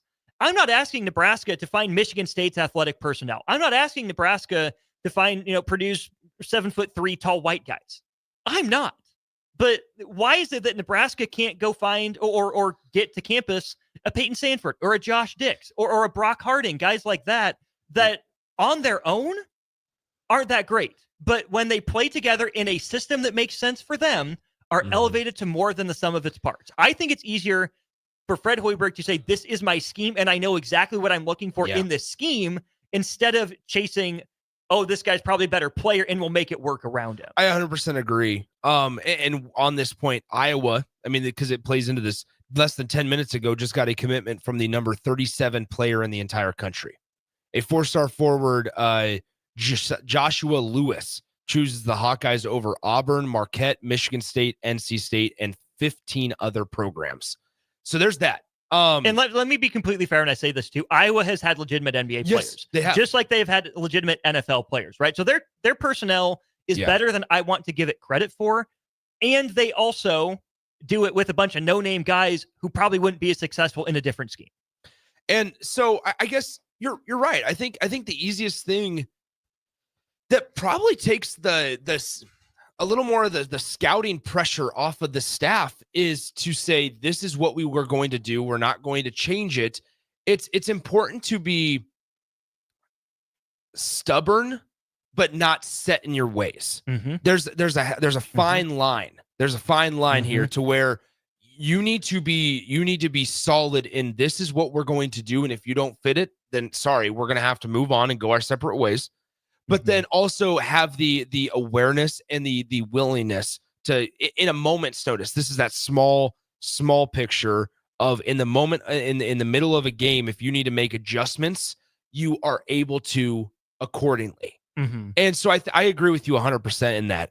The best example I can have for that, to back up my point, for this year's team is, I have it on pretty good authority, I don't think it's a secret right now, that Nebraska wanted Will Kyle out of the transfer portal. That Nebraska had a very good chance to land him, and they didn't. William Kyle is a guy that you go get to pair with Rink Mast. You have him take over for Josiah Allen. Certainly. I could even see Braxton Mia working as a fallback plan if Rink Mast is healthy. But here's the other part of that, Nick. What's the future for Berke Boyikdengel? Because if Nebraska views him as a center, why is he not being used the same way Rink Mast was? He's probably a little bit more explosive off the ball. Maybe has a little better handle than Rink Mast does. Not as good a shooter, not as consistent offensively. But when I talk about a scheme and identifying players that fit, you could tell me that there is a vision for Berke Boyikdengel to turn into Rink Mast, maybe 3% worse shooter and 5% better dribbler. But that's not how he's being used. You could tell me that you would rather play, Mast as your 5 on offense and your 4 on defense. And you could do that with Alec at the 5 defensively last year and Mia at the 5 defensively this year, or Morgan at the 5 defensively this year. But that's not how they're being used. And a big part of that, obviously, is Rink Mast being gone. And yes, you have to find ways to win games this year, not just next year. Nebraska's not doing that. But if the vision for Berke Boyikdengel is to take over for Rink Mast, why is he not being used that way? Or if that's not the vision, you know what's worked for you. You know what has been your identifier in the Big Ten Conference and what gave you success. Why are you not recruiting to that? Or if you are recruiting to that, why were you unable to land a guy like that? That's what's interesting is there's enough film now to go out and show a big man, an athletic big man, maybe can stretch the floor a little bit and say, hey, this is exactly how we're going to use you. I use the Kenny Dillingham, Arizona State comparison quite often to where he was on a sports radio show a couple of months ago or a couple of weeks ago during the whole Arizona State playoff run. And they asked, hey, have you seen what's been the biggest difference in recruiting? And he said winning. He goes, we're able to say, I'm telling the recruits the same thing I told them my first year on campus, and that I'm telling them, today. They just believe it because I can actually show them something of substance. You can use that for Husker basketball to where these guys would be able to, and yeah, winning certainly matters, but say, look, on film, this is how we're going to use you in our offense because we have multiple years of Derek Walker and we have a year of Rink Mast. So you're able to go and say, this is how we're going to use you in this thing. But if you go to Braxton Mia and show him that, he's going to say, that doesn't fit me. And it certainly doesn't. And he would be absolutely right. So we know that they did not show Braxton Derek Walker tape, or they did not show him Rink Mast tape. Or if they showed him Josiah Alec tape, that's also not how he's being used. Exactly. And so it's just I would be fascinated to be a fly on the wall in those coaching meetings of how, maybe even at the beginning of the year when all this was just it was a blank canvas, record was 0-0, 0-0, and you had kind of all this potential of what guys could potentially be. I would love to be a fly on the wall of what they expected this to look like or what they were hoping it would look like, because it's somewhat panned out into everyone's worst imaginable. I opened the show, our conversation at the start of the 2:00 segment. I opened it up with, it feels like everything we were worried about preseason that is happening is all happening at the same time. You can dodge bullets and go left and right and maybe cover up a weak spot when it's just one or maybe two of those things happening. But instead, Your offense is struggling. Your defensive effort is not there. The roster personnel is just not comfortable. You have Andrew Morgan, who's a little banged up as well. Like, you have all of this crashing down on Nebraska, and I don't think they know which piece of the rubble to move first. Right. So then they're trying to attack all of it all together, and it makes it either worse or it's just going to kind of get them a little less of an avalanche coming their way. To your point of being that fly on the wall for these conversations, the way that I would talk about this and dissect this problem would change if we knew exactly what the root issue was. Mm-hmm. We can guess, we can try to use context clues, but I don't think we'll ever get a full straight answer, especially not on the record. But it comes down to this for me, Nick. Did Nebraska misevaluate their returners and misevaluate in the transfer portal? Or is this Nebraska's backup plan roster? Because those are two wildly different evaluations to make. If this is the roster Nebraska wanted, these were their top targets in the transfer portal, woof. That's got to be better. It's not good enough. We could see the issues in preseason, and hope is not a strategy, right? Hoping Juwan Gary shoots 35% from three to space the floor for you is not a strategy. Either he does or he doesn't. Hoping Connor Sejan will shoot 40% all year from three is not a strategy. He's actually got to go out there and do it. But it is a completely different question if this is the best Nebraska could get. And then I would ask why. Why did other players not want to come to Nebraska? Why didn't Nebraska land William Kyle? Why didn't Nebraska land Connor Hickman, the Bradley transfer, who had a relationship with Rink Mass? Why did he go to Cincinnati instead? Why didn't Nebraska land Javian McCollum, a guy they were in contact with a lot? He ran through the transfer portal a couple different times. I never landed him. Blake Hinson, maybe a weird fit on the roster at the time, but Nebraska didn't follow up with him. Here's another Milicic. one. Yeah, Igor Milicic was certainly one who's now at Tennessee that I think would be very valuable on Nebraska's roster. That's a good pull. Right now. It is, again, within that conversation, it's different if Nebraska didn't put the full court press on these guys, or if Nebraska just didn't have the same resources to land them. It's not the same conversation, and we don't know the right answer, which is why I'm a little hesitant to say it's all coaching or it's all personnel without knowing what the financials are, because I think that's very clearly a piece.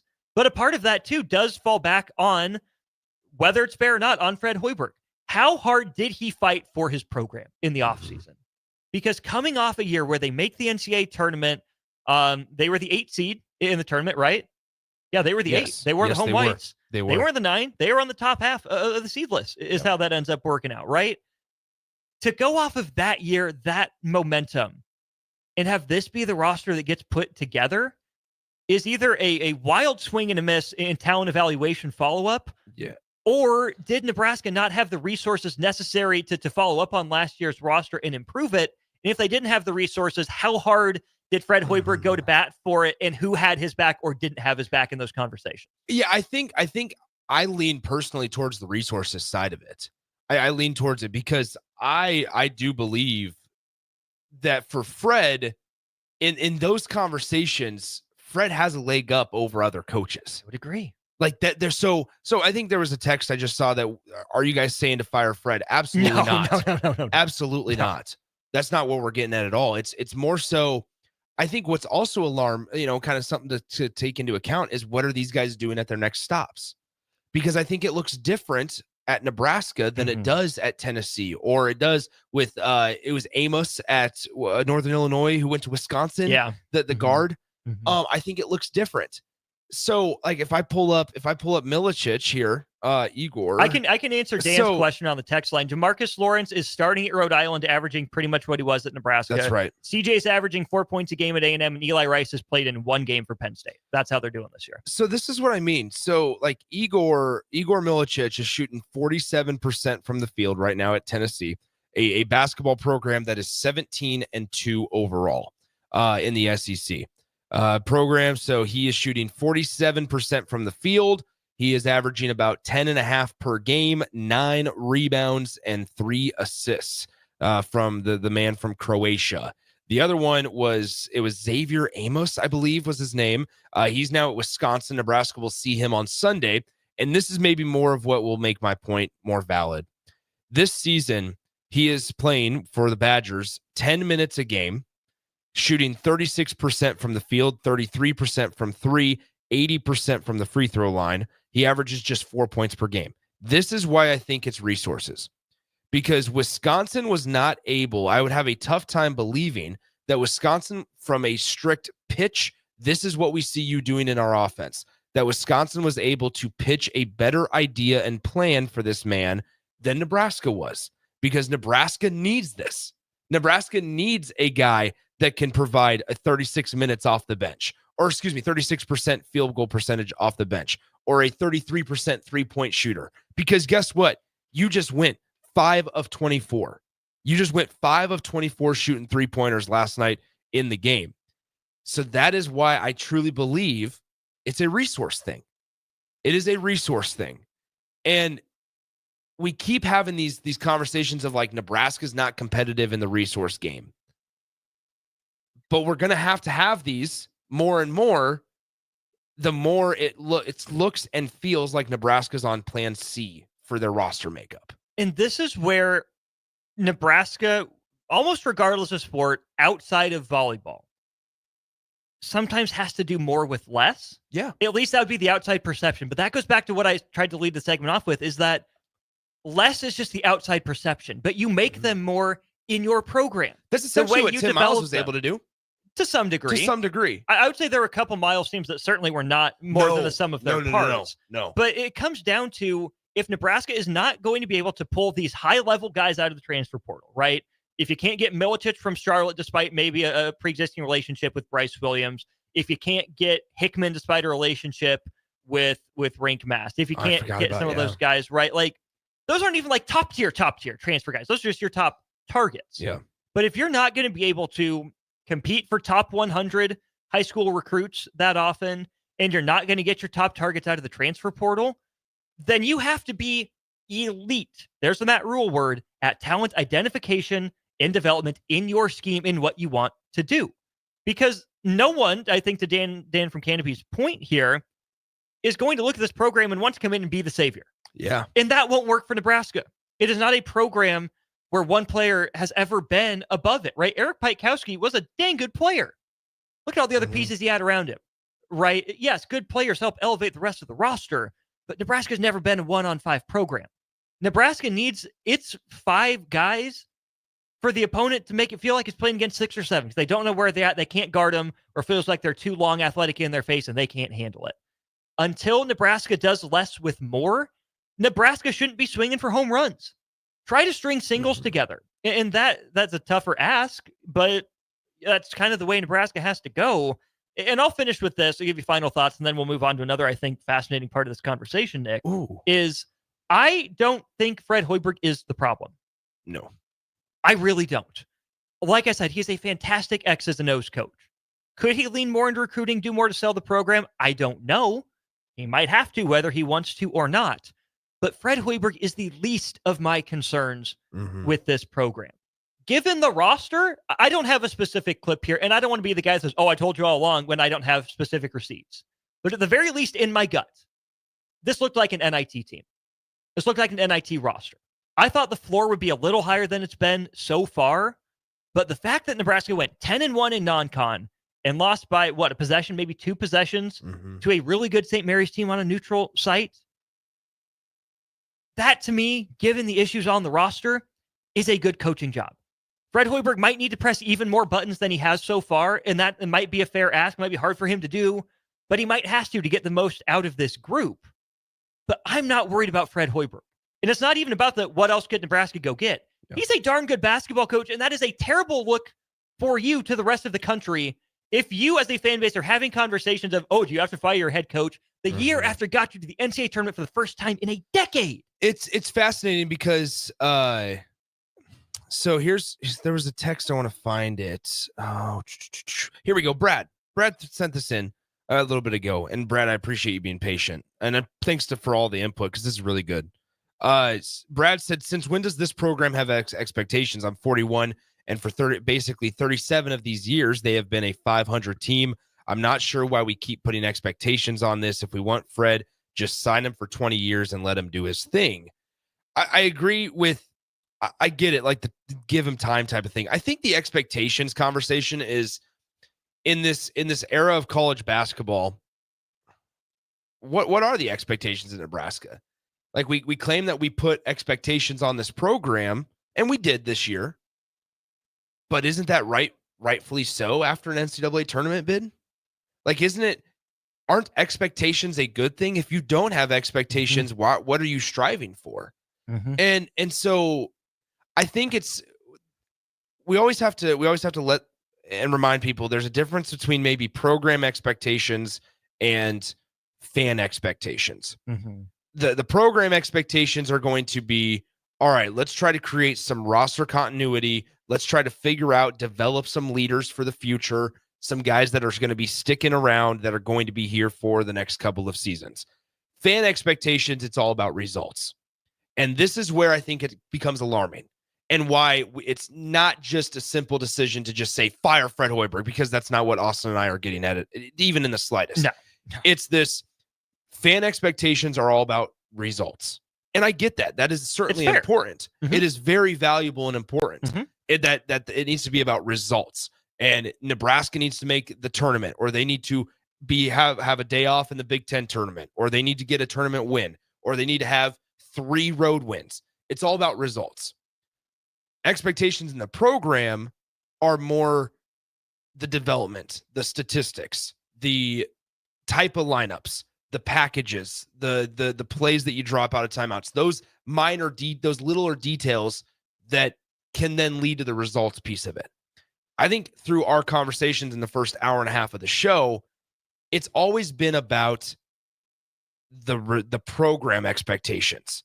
Never have we framed it. I'm not saying Brad is saying this. I think this is just this is a good way to kick off that part of the conversation. Is that, to Brad's point, fan expectations are results. We're having this conversation for the last couple of segments in the mindset of, from a basketball X's and O's standpoint, what is the issue? The roster makeup is an issue.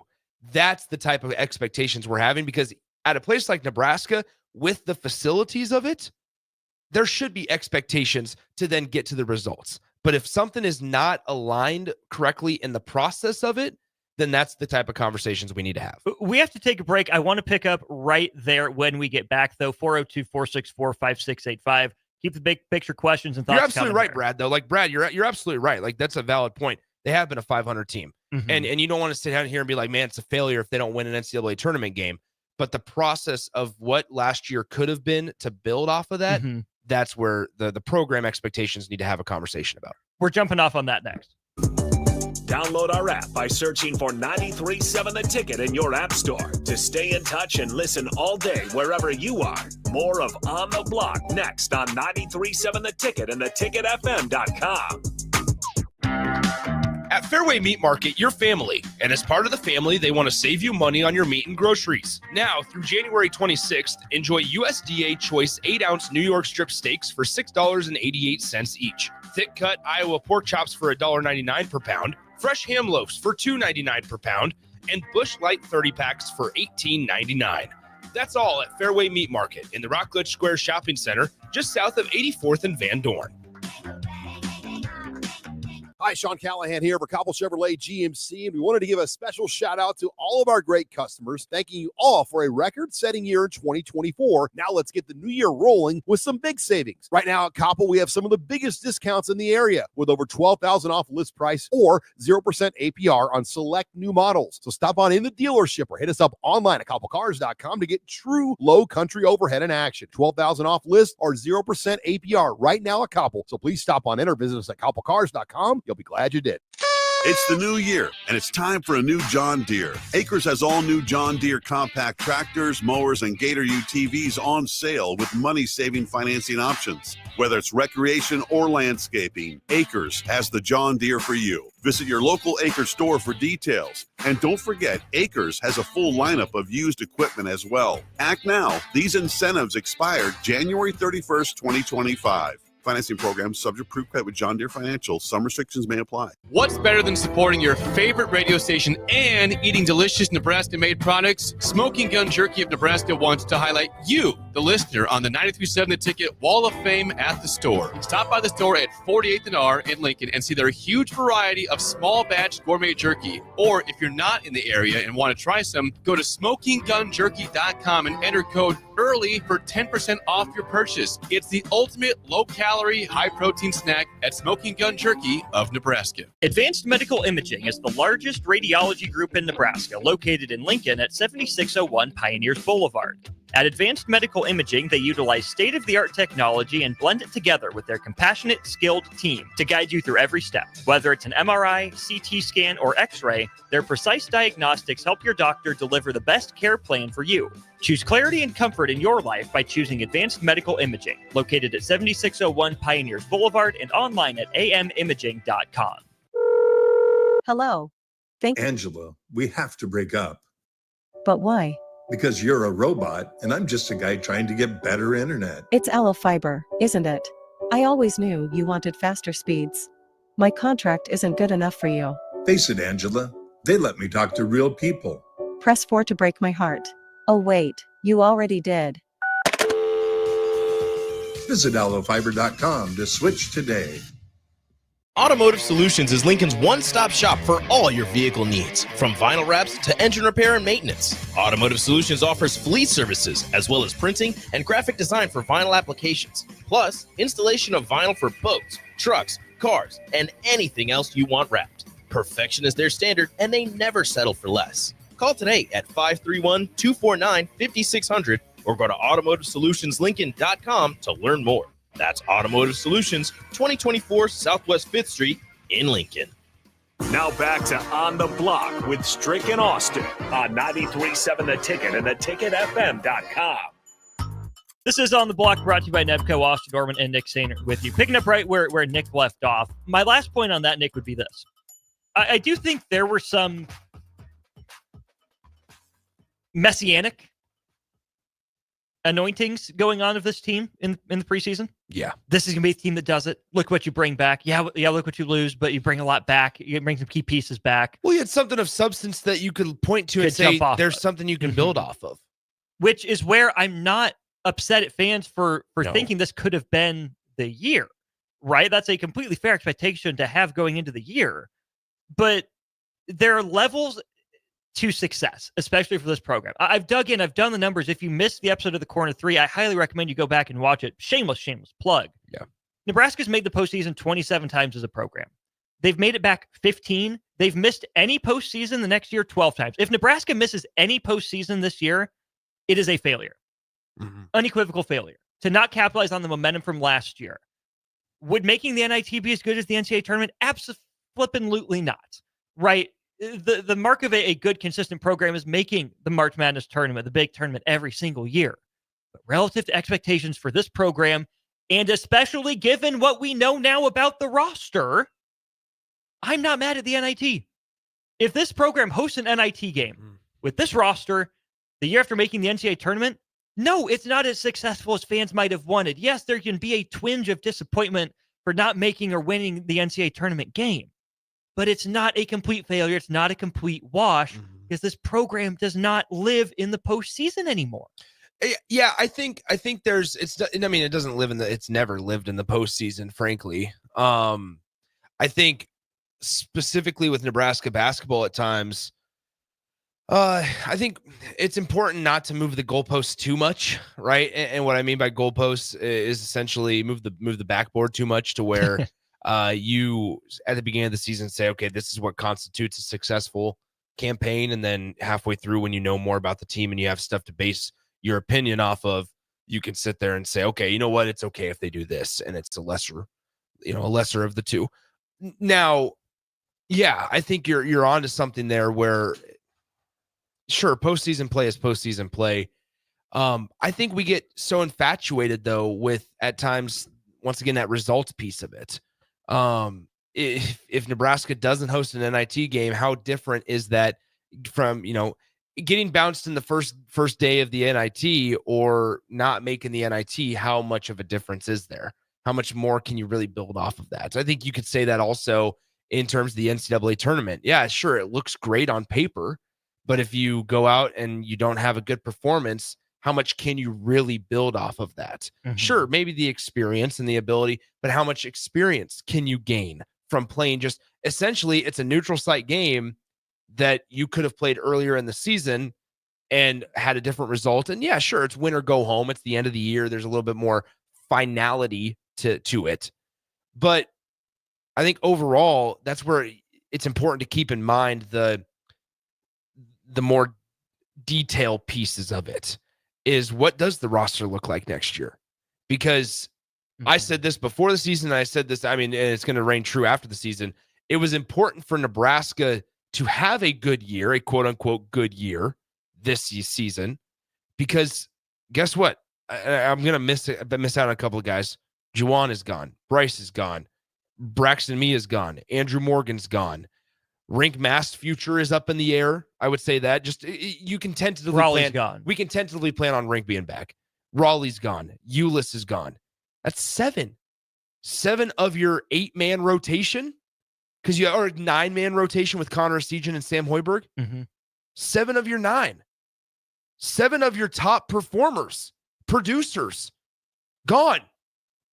Then you throw in transfer portal. And like, who do you want versus who can you get? Who can you get? Who do you want? Who leaves? Yeah. Right? Because if I'll throw the name like Nick Janowski. I think Nick Janowski is going to be a very big Please, part. dear Lord in heaven, no. Like, I think he's going to be a massive part of Nebraska basketball going forward. Yes. But if he moves on, does he see the vision? That part. Does he see the vision? And that's where I wonder if how much of that relies with like Rink Mass too. Who can they go get? And are you able to persuade or at least allow Rink Mass to say, this is a better opportunity than international money? Because more than likely it's for Rink, it'll be international or Nebraska. Yeah. And so I just I sit here and think to myself, after every loss, especially, but every game that Bryce goes out and drops 25, or last night where Bryce and Juwan kind of just catapult the team on their own, and whether it's a win or a loss, I find myself game after game going home and thinking to myself, man, Nebraska, what are they going to do without Bryce? What are they going to do, or what direction are they going to go without Juwan? Because for as much as we do at times gripe with some of their performance or decision making, is that the best that Nebraska can get? So then the resources conversation, because going forward, Austin, I think you need to find, if you're Nebraska, a true point guard, a shocker, right? Rinse and repeat that one. Number 2 is I think you need to find somebody that's better than Bryce, and better not just on the floor and results, but in the mindset, right? A little bit of a higher basketball IQ potentially. And then big guys. There's so much. You're basically fielding an entire team once again, which is why I go back and relate it to years 1, 2, and maybe even 3 of Fred Hoiberg. Could you find those guys in Omaha? Because you have these wholesale changes. And to answer your question, yeah. Could you? You think you could? You do. Who's come from Omaha, Nick? Have there been any good basketball players from Omaha recently? You want to know the list? I would love to know the list. Here we go. I gotta pull up our text messages here. Austin, where are you at? I'm right here. I know. Tell me about it. About 10 feet. You're right. Okay, there it is. I pulled him up on my laptop. Okay, here we go. Here's a list. And it goes deeper than just like Chucky, but obviously Chucky's one of them. Hunter Salas is another. Josh Dix at Iowa. Latrell Wrightsell Jr. at Alabama. Frankie Fiddler at Michigan State. St. Thomas, who was in town last night. John Tanji at Wisconsin. Has been in many bordering states, but not yours. Yes. Jason Green at Creighton. William Kyle at UCLA. Isaac Trout, Creighton. Bangot Dak at Colorado. Sharif Mitchell started at Creighton, finished at Ohio, potentially. I believe so. Finished at Ohio. Sam Hoiberg, obviously, and a couple more that Nebraska did get, and you put this list in there. Brady Hyman, Devrel Biggs, Henry Burt, Johnny Trueblood, Tanner Borkhardt. That's the list of 5-ish that you've gotten. Sam Hoiberg's on the list, so 6, right? But, and then without trying to sound too harsh, comparing list to list, One of the things is not like the other. Right? Where there's got to be, at some point, this staff has got to get into Omaha or into Nebraska. Because as I don't know how much they enjoy high school recruiting. I don't know if it's a whole lot. Yeah. I also don't know how much they've been in a position to be able to recruit high school. Because at the end of the season, you can't field 7. You can't put 7 freshmen on the floor. You're going to be in a world of hurt. They're going to have to go get 10 guys from the portal. And 10 on a basketball team. We talk about Colorado numbers on the football field. 2/3 your roster. You get to 10. Yes. Yeah. And we just named 7 that have to leave. That have to. And if Nebraska's season falls apart, like, I can't imagine this is the season that Gavin Griffiths expected. I can't imagine this is the role that Gavin expected. You know, guys like Justin Bolus, is he going to be sticking around as part of the plan? Like, those guys that they brought in for depth, are they willing to be depth pieces in year 2 of their time at Nebraska? These are all open-ended questions, and we don't know the answer to them. Yes, sure. But and we're not just bringing up this conversation just because they're losing 5 in a row. But the conversation is now more alarming than it was 2 months ago. The conversation hasn't changed in the last 2 months of what they're going to need to replace next year in 2026 than what it was back when we were talking about it in 2024. It's just flashing with brighter lights now because you have dropped 5 in a row and it doesn't look like it's going to end well this season in 2025. I'm going to go back to some of my default lines with a little nuance and context here. I have never been on board with go get the Nebraska guys because they're Nebraska guys. Exactly. That's not why you go get them. You go get them because they're good players. They're talented players. How many guys did Iowa football steal from Nebraska football because Nebraska football said, oh, these guys aren't a fit for what we do schematically? That's not necessarily my place to judge. I'm not a football coach. I'm not a basketball coach. But it's different in football too, because you have time to work with these guys. You can find multiple positions to get them on the floor, where it was basketball, you have less space on the roster as well, right? But for basketball, if you have a good player in state, you should probably try to go get him. You know, at least really go after the top 3 or 4, and you got to be first, right? It should be a race between Nebraska and Creighton to be first for these in-state guys, these in-city guys. Obviously, Creighton has more to fall back on when it comes to basketball history, especially recently and traditionally. But Nebraska maybe isn't as handicapped or handcuffed up there as it's acting like it is. Does Nebraska basketball need an Ed Foley? Who would that be? Has that guy been on staff before? Do they need to find it? I don't know. But that's where I would, again, love to be a fly on the wall for some of these conversations. Just how hard is Nebraska pushing into Omaha? How deep is Nebraska willing to delve in Omaha? You know, because they can tunnel and tunnel and tunnel for miles in Omaha to try to strike gold and never get it. Maybe Creighton got there first. That doesn't mean you quit digging. Doesn't mean you walk out of the tunnel and say, nope, it's hopeless. I'm not going back there. You keep mining. You keep digging. And you have to have success to sell to these guys down the road. But there's another major test for Nebraska coming in the 26th class. Jacob Weber, the top 15 national guy out in Kearney. Nebraska was on him pretty early. So was Creighton. How does Nebraska get a guy like Jacob Weber to campus? Even if he doesn't pan out, even if he's not what you wanted him to be, you have to know that you did everything you could to secure his commitment or everything you could to develop him as a player in your system. Then if you leave, it just wasn't right. But if you don't even get him to campus and you don't even reach out to them, you cannot tell me you are doing everything in your power to improve the roster in the simplest, most straightforward way. And I think it's hard because, I mean, Huskers P makes a great point on the text line. Says, so you're saying we're going to be bad next year? So you're saying that we're going to be bad next year. Every year of Hoiberg's tenure has been a complete rebuild of players. 4 out of the 6 years-ish. Yeah, I mean, yeah, you're right? Like you go back to the early years and they bring in like guys like Hanif Cheatham, and he was a 1-year guy. And it's how much and miscast in his role. Yes, right, and things like that. And so, yeah, you're absolutely right, Huskers P, on that point. And that's what you're looking at next season. So that's where I appreciate this open discussion, and obviously with the listeners through the text line or phone lines, feel free to call in.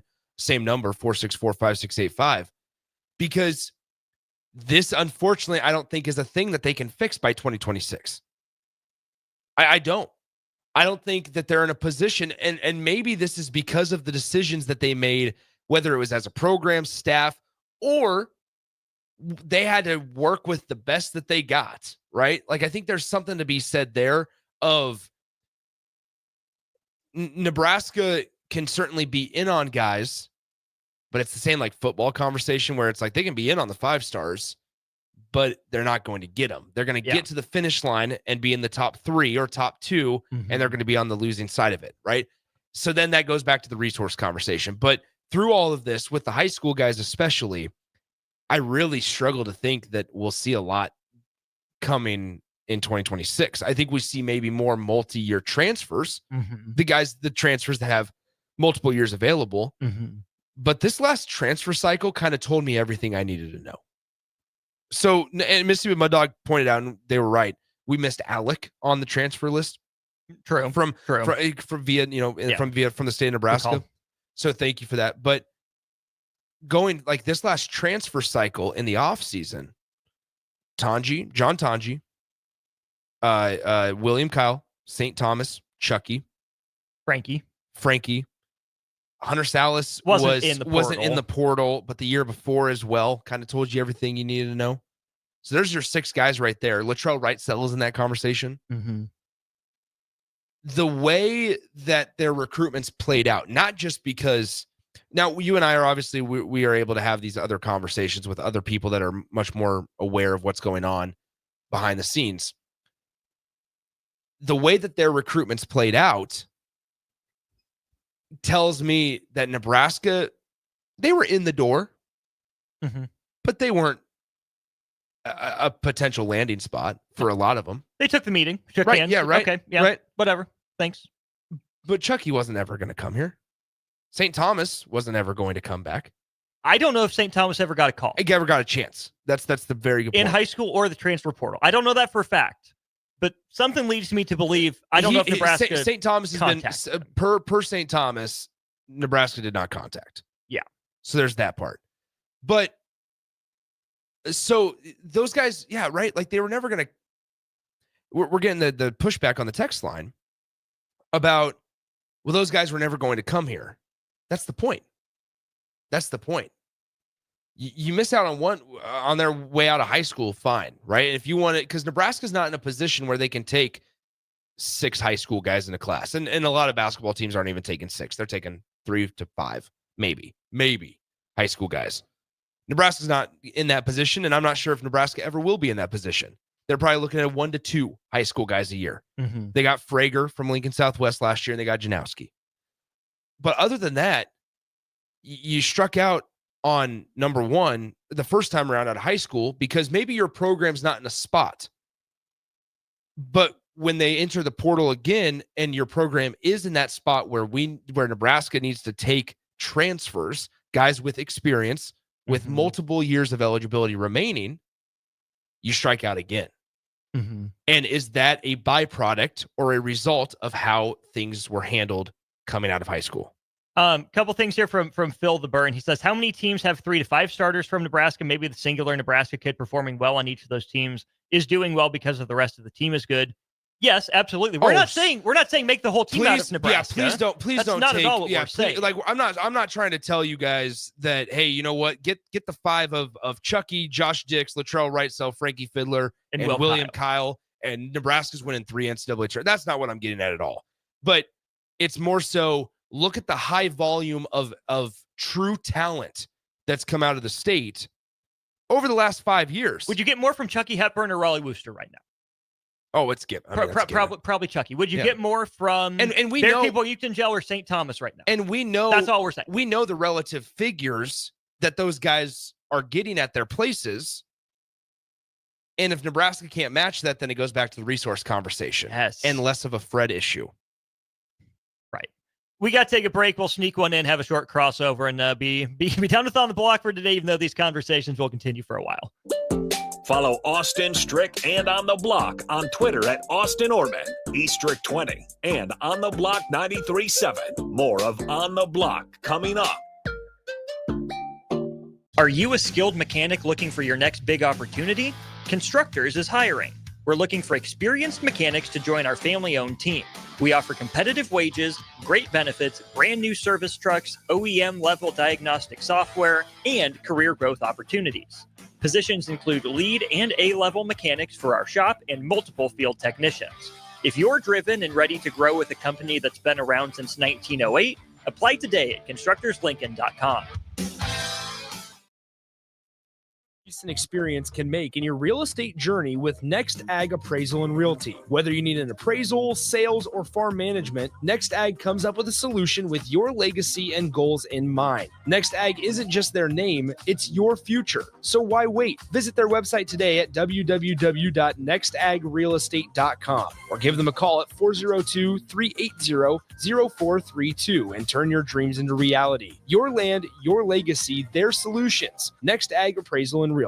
Salt Mine City is now open at 8th and R in the Haymarket. Come check out Lincoln's newest brewery with 12 beers on tap, including the popular Single Axle Light American Lager, Brick Street Amber Wheat, and so many more. There's daily drink specials like $1 off Moscow Mules on Tuesdays, $6 IPAs on Fridays, and $6 Bloody Marys on Saturdays. Stop by Tuesday through Thursday from 4 to 9 p.m., Fridays 4 to 11 p.m., Saturdays 11 a.m. to 11 p.m., and Sundays from noon to 8 p.m. It's Salt Mine City, Lincoln's newest brewery at 8th and R.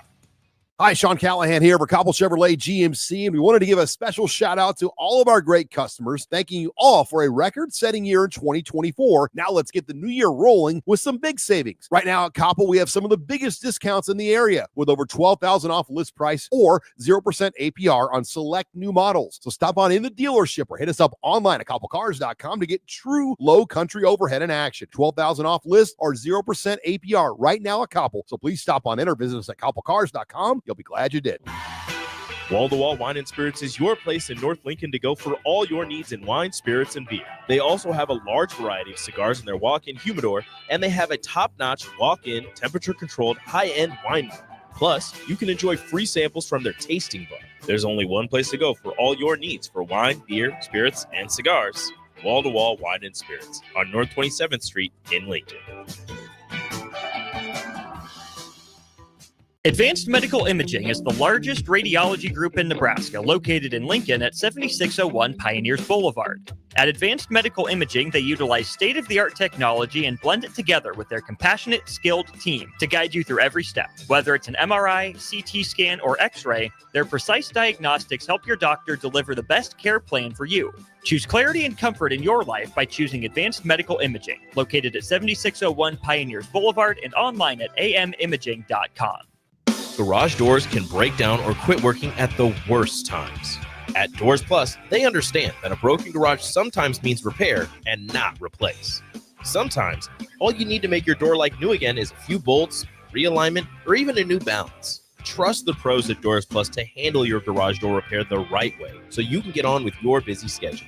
Visit them online at doorsplusllc.com or give them a call at 402-590-5800.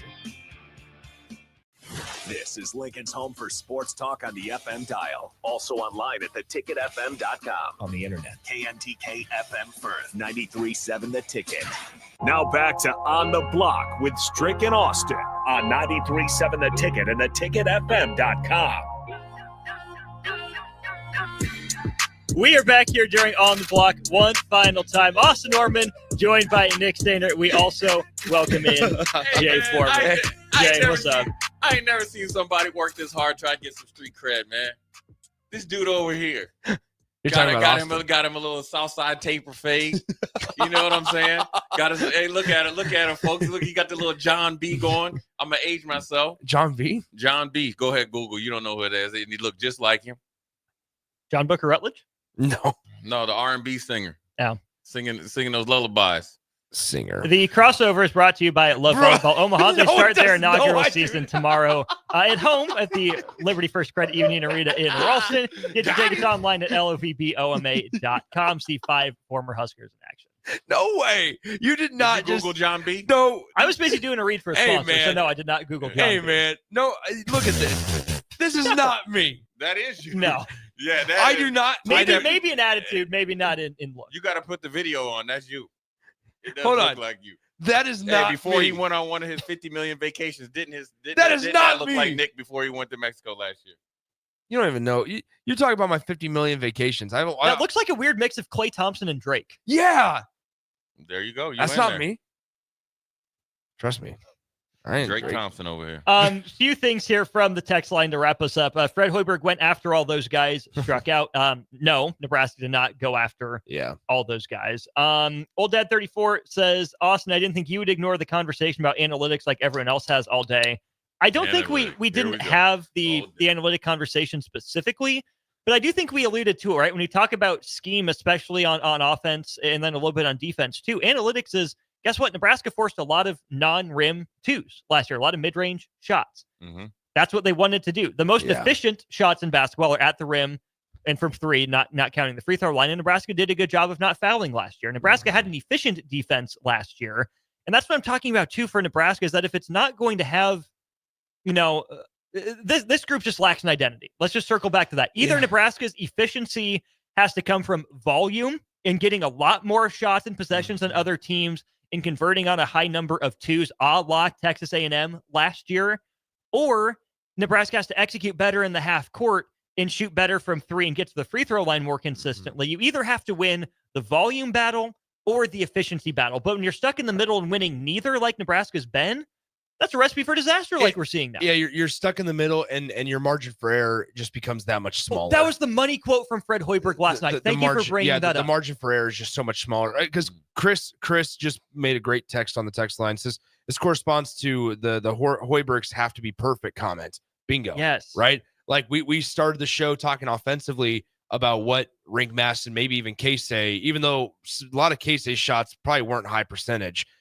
they bailed Nebraska out a plethora of times. Now, without that, Nebraska has to be perfect. And to bring football into this, it's this margin for error is so slim, and it's starting to really hurt Nebraska these last 5 games.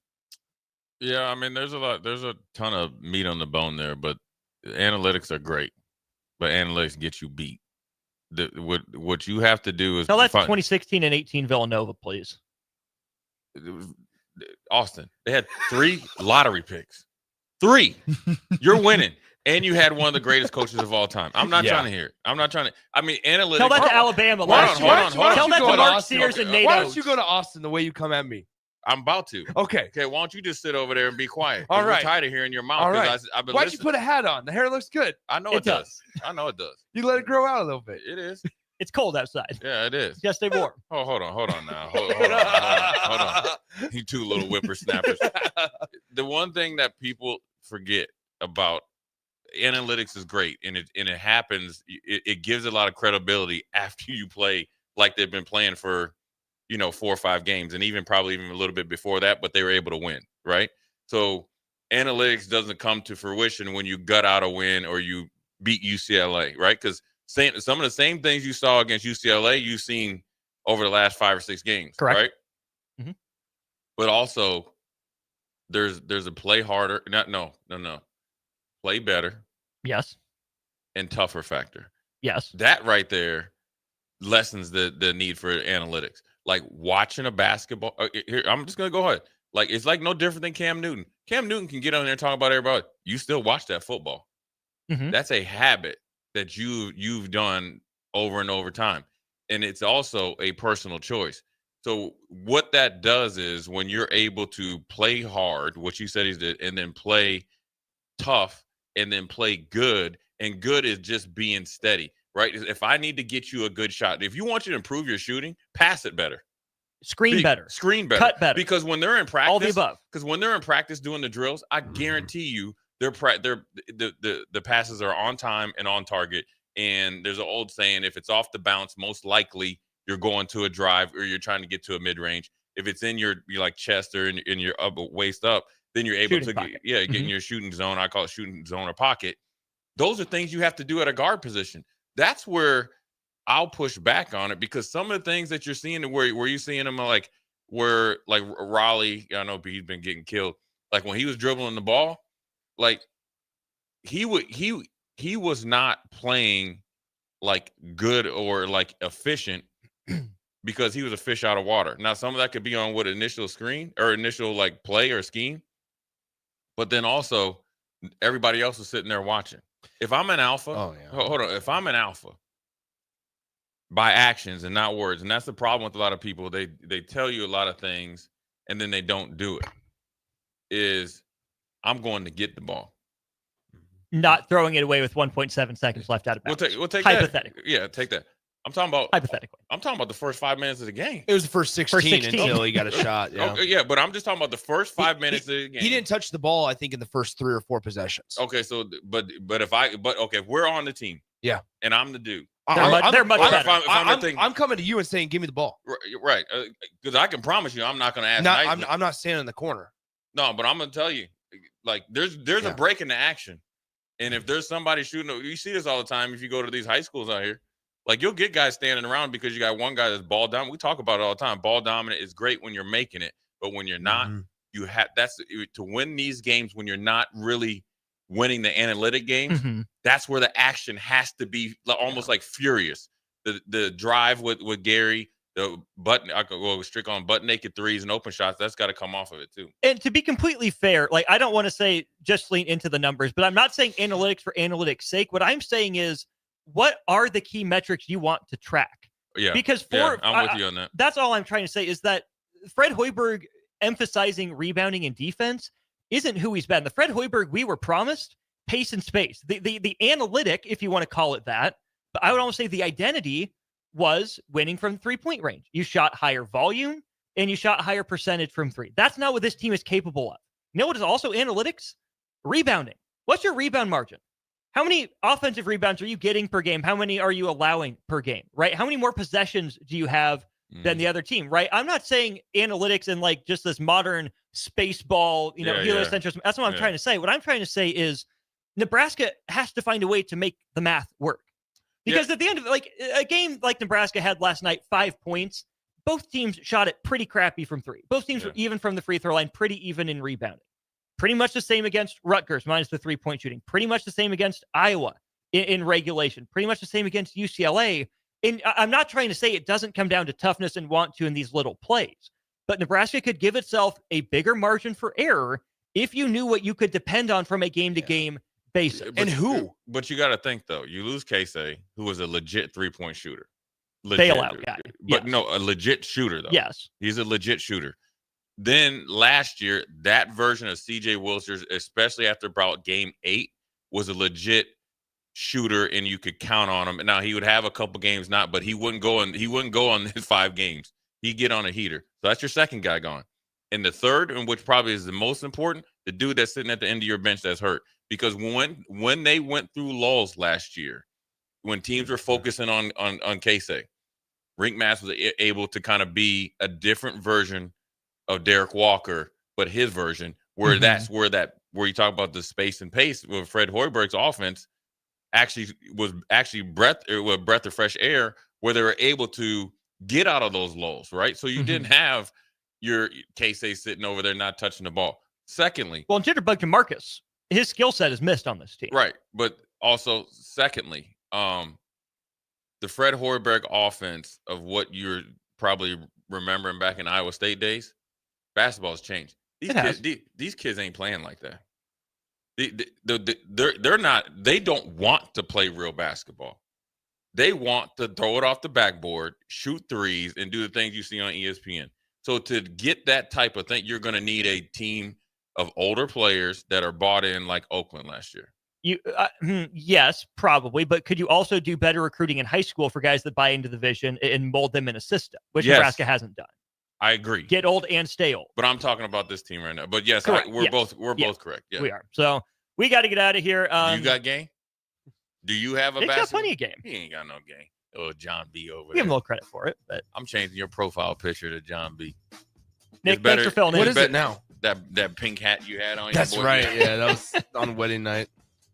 Nick, thanks for filling in the last couple days. I appreciate the offer, Jay. Thank you for filling in for you tomorrow. Filling in for me on the typical millennial. He's there half the time. Doesn't step up fully. It was when more you need 66.6% of the time. Yeah, you're there with exactly 2 of the 3 days. You do exactly what I thought. You're exactly who I thought you were. Yep.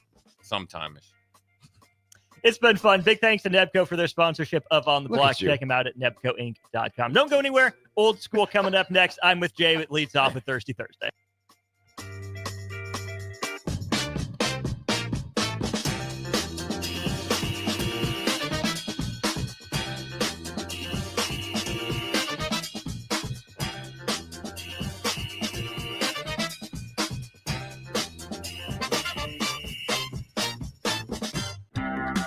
At Fairway Meat Market, your family, and as part of the family, they want to save you money on your meat and groceries. Now, through January 26th, enjoy USDA Choice 8-ounce New York strip steaks for $6.88 each, thick-cut Iowa pork chops for $1.99 per pound, fresh ham loaves for $2.99 per pound, and Busch Light 30-packs for $18.99. That's all at Fairway Meat Market in the Rockledge Square Shopping Center, just south of 84th and Van Dorn.